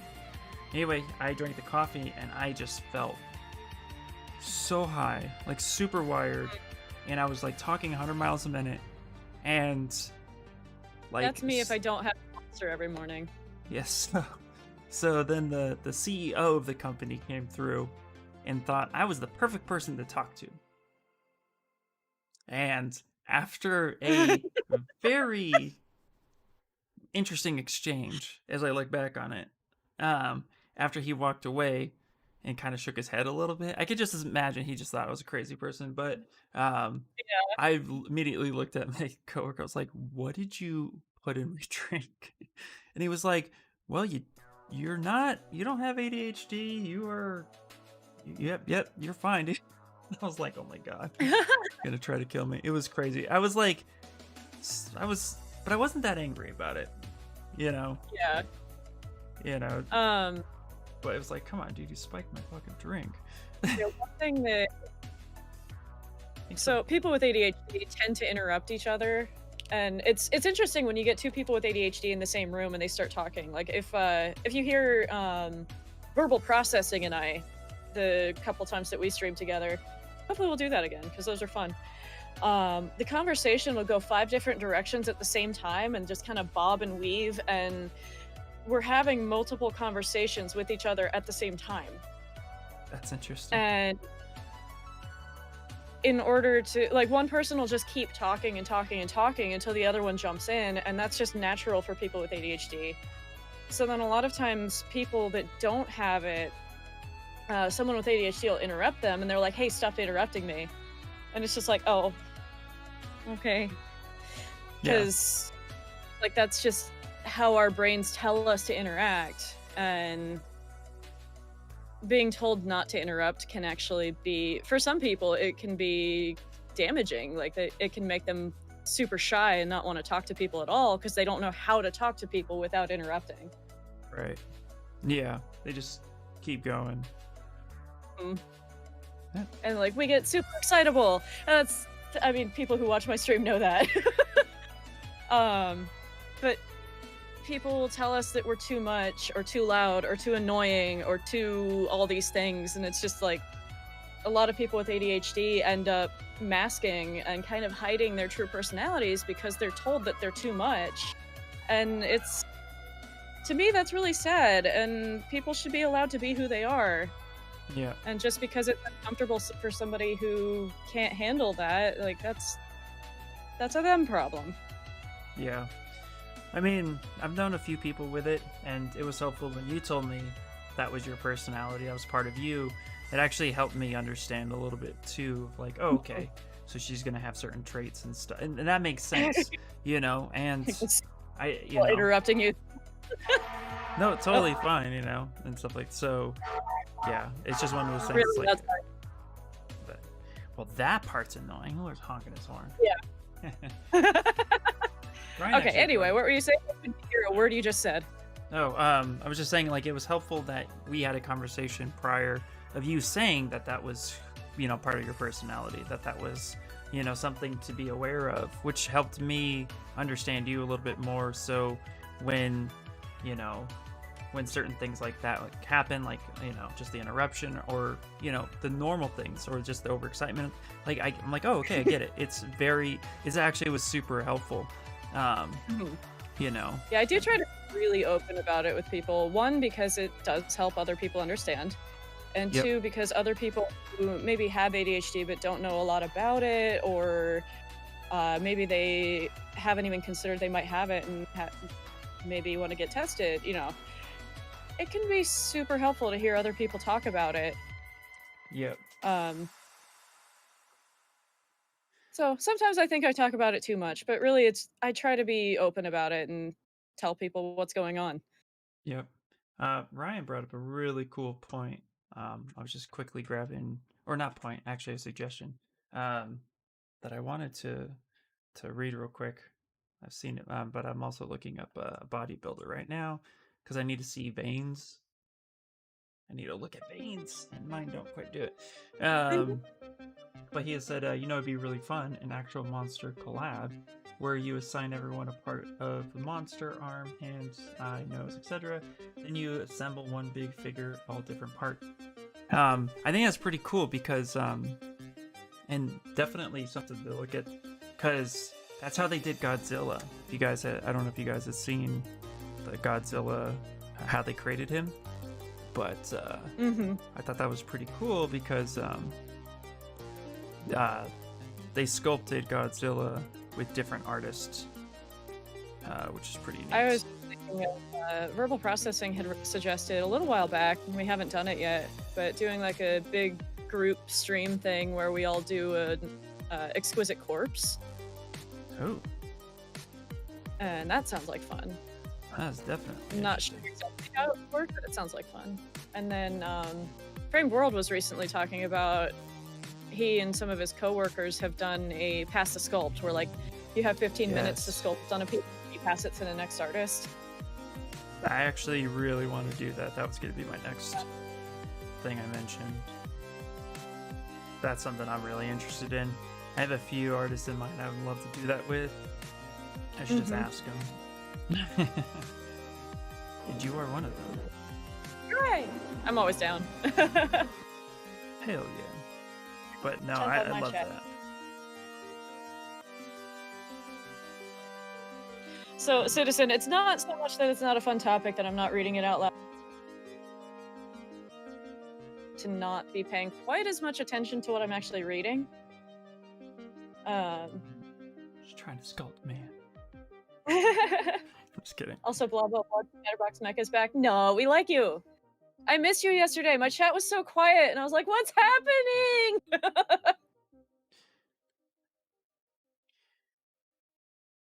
Explains you so well. Which cat? Do you have ADHD?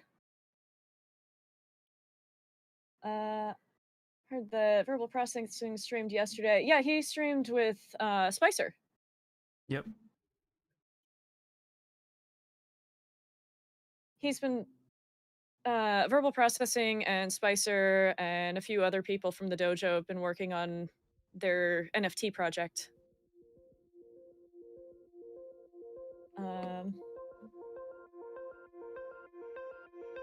So it didn't help that I was on meds yesterday. There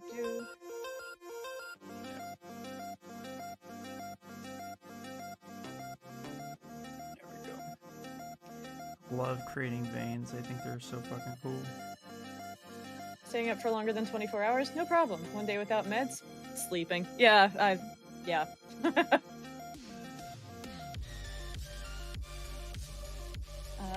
strive to be open, approachable, but not overwhelming when it comes to basically everything. Yeah.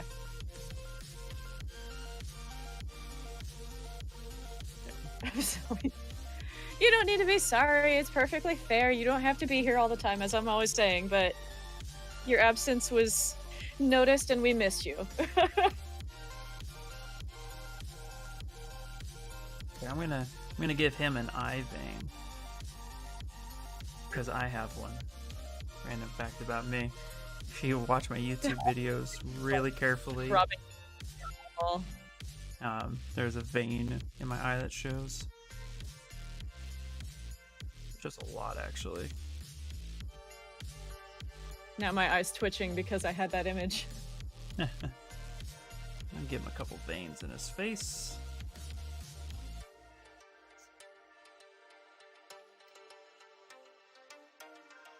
Yes, apparently I do. Yeah, I've been meeting a lot of people recently that like only recently have realized they have ADHD. I don't know if it's something about being at home all the time. People are starting to notice the symptoms more. I don't know. Well, it's more readily, in my opinion, it's more readily discussed now.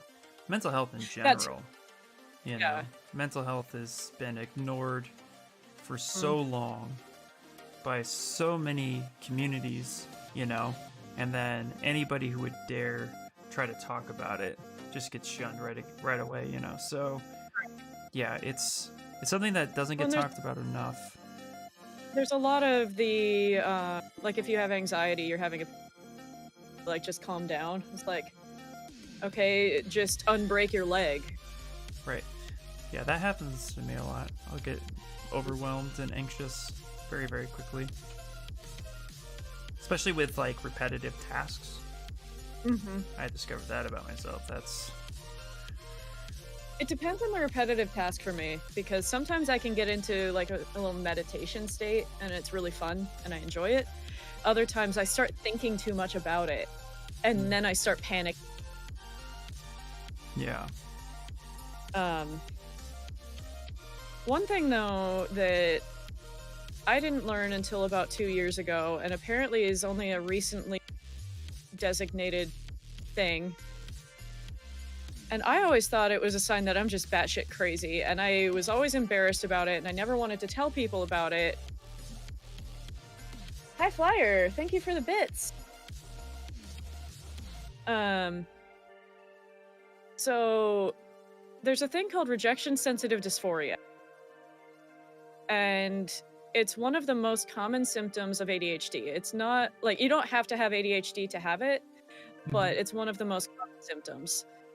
And they only named it like 2 or 3 years ago, and psychiatrists, psychologists, that whole world, they're only just starting to accept it. Yeah. But when I first read about it, I had a little breakdown because I was just like, this is me. I'm not insane. I just have ADHD. Okay. Right. But it's this thing where a perceived rejection, not an actual rejection, but a perceived rejection can feel like the end of the world. And it's like the most painful sensation you can imagine. It genuinely feels like the whole world is crashing down and everything is ending, and it feels like this is going to be forever now, and I'm just always going to feel this awful. Right. And it's like a light switch. So what happens is you might get like a single word text message from someone, and you look at it and you're like, a single word, oh god, oh no, they hate me, they never liked me, I don't have any friends, everyone hates me, oh god. And then the world is crashing down around you. Right. And then it's like the worst panic attack of your life. And then as soon as they send another text message, it might be 5 minutes later, they send another longer text, you look at it and you're like, oh, okay, everything's fine now. That's funny. And yeah. it's super embarrassing because if people saw you suddenly panic and then all of a sudden you're fine, it's like, Right, yeah. Yeah, it is debilitating. It's awful. Like, when my cat collapsed not too long ago and she died, I'm saying that very bluntly, but anyway, that's what happened. she, like, seeing that happen, I knew what was to some extent. Like, I knew that there was not much chance that she was gonna make it. And of course, I kind of panicked and I got really upset, but that was nowhere near as painful as that perceived rejection can be. That's insane. You know, but it's something to be aware of too. Yeah. And So I like to bring it up because a lot of people don't know that's a thing. And even people with ADHD don't know that it's related to their ADHD. And it was just like such a mind-blowing thing for me to learn about that I was like, people need to know this is a thing because it's probably the worst symptom, at least for me. right. No, And one of the definitely. most common. No, it is. Yeah. Anyway, bringing the subject down. No. I find That's- I definitely find this really, really interesting. Trust me. I You love should look learning. into Simon Sinek's explanation of the millennial problem. Oh, can you give? I'm curious. I'm going to be getting going here in a little bit, guys. But so real quick, thank you all for hanging out with us. Brian, could you give like a quick breakdown of what that is? I'm curious. I'll look into it. I always like that stuff, but I'm just curious by what it is. Reading, catching up on my chat here. Nice. But guys, thank you so much for stopping by and hanging out. Got a couple more minutes, just adding some more detail, a little bit more loosely to this stuff. I think this is coming out pretty well. This has been really fun. Kind of just doing something different. I definitely want to get some animal sculpts going soon too. Like there's so much I want to do. It's like never ending for me. I always have like 100 projects in my mind. What I'm gonna do today or tomorrow is I'm gonna get a whiteboard. Doesn't have a folder of unfinished projects. I finish everything at start. It's just that I have hundreds of projects that I want to get to that I probably never will because I don't have time. Yeah. I'm gonna get a whiteboard today or tomorrow, and I'm going to post it up on my wall, and it's gonna have YouTube video ideas that I need to do, and then it's also gonna have like current projects I need to do. And it's just because I have a list on my phone with all of that stuff, but at some point the list gets too long and then it's overwhelming. So I'm trying to be better about like A, not having it out of sight because then it's out of mind, but B, also just trying to not overwhelm myself, but actually put attainable goals so I can stay focused, which is generally hard for me to do. So more about staying focused, not motivated. Big difference, I think. I don't think it's a good topic for here, but is relevant. We'll be here for a few hours if I get into it. Oh, I just meant like a general synopsis, like front page.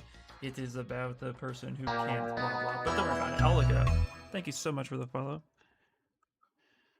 Yeah, Witch Cat, that's basically the reaction I had when I first read about it. All of a sudden it was just like, oh my god, I'm not insane. It's not just me. Other people feel this. And like it's been a thing for my entire life. And I had never heard anyone else even talk about it. Yeah. Should buy the Amazon whiteboard peel and stick. Ooh. Witch Cat, text me a link. I'll check it out. I have a whiteboard on my fridge. It has project ideas on it. I have It's not big enough though. yeah, I had whatchamacallits. I've had a whiteboard on the fridge for like my kids and their ability to make money, and it's still blank, so I blame them. That's on them. Yeah. I actually have right next to me. I have 3 notebooks. So one, this one's just notes. Like I just write down notes of whatever I'm working on. Like if I'm learning something, if I'm studying, whatever, that's my notes for that kind of thing. Mm-hmm. One is my daily planner, which it's a really cool one. It has like sections for goal setting, and at the end of the day, you end of the day achievements and things that you can do better. Nice. And It has a section for weeks and it's the same idea. It has a section for months with the same idea. I love it. Super Wow. helpful. Heck yeah. Helps. It's the goal setting and the actually thinking about what went well today has been really helpful for me with my ADHD. With like trying to keep myself from feeling bad if I don't get to everything I meant to. Things Yeah, like that. Exactly. And then I also have one that this one is specifically for keeping track of things for my stream or project ideas or it's basically my to-do list book. Yeah. That's awesome.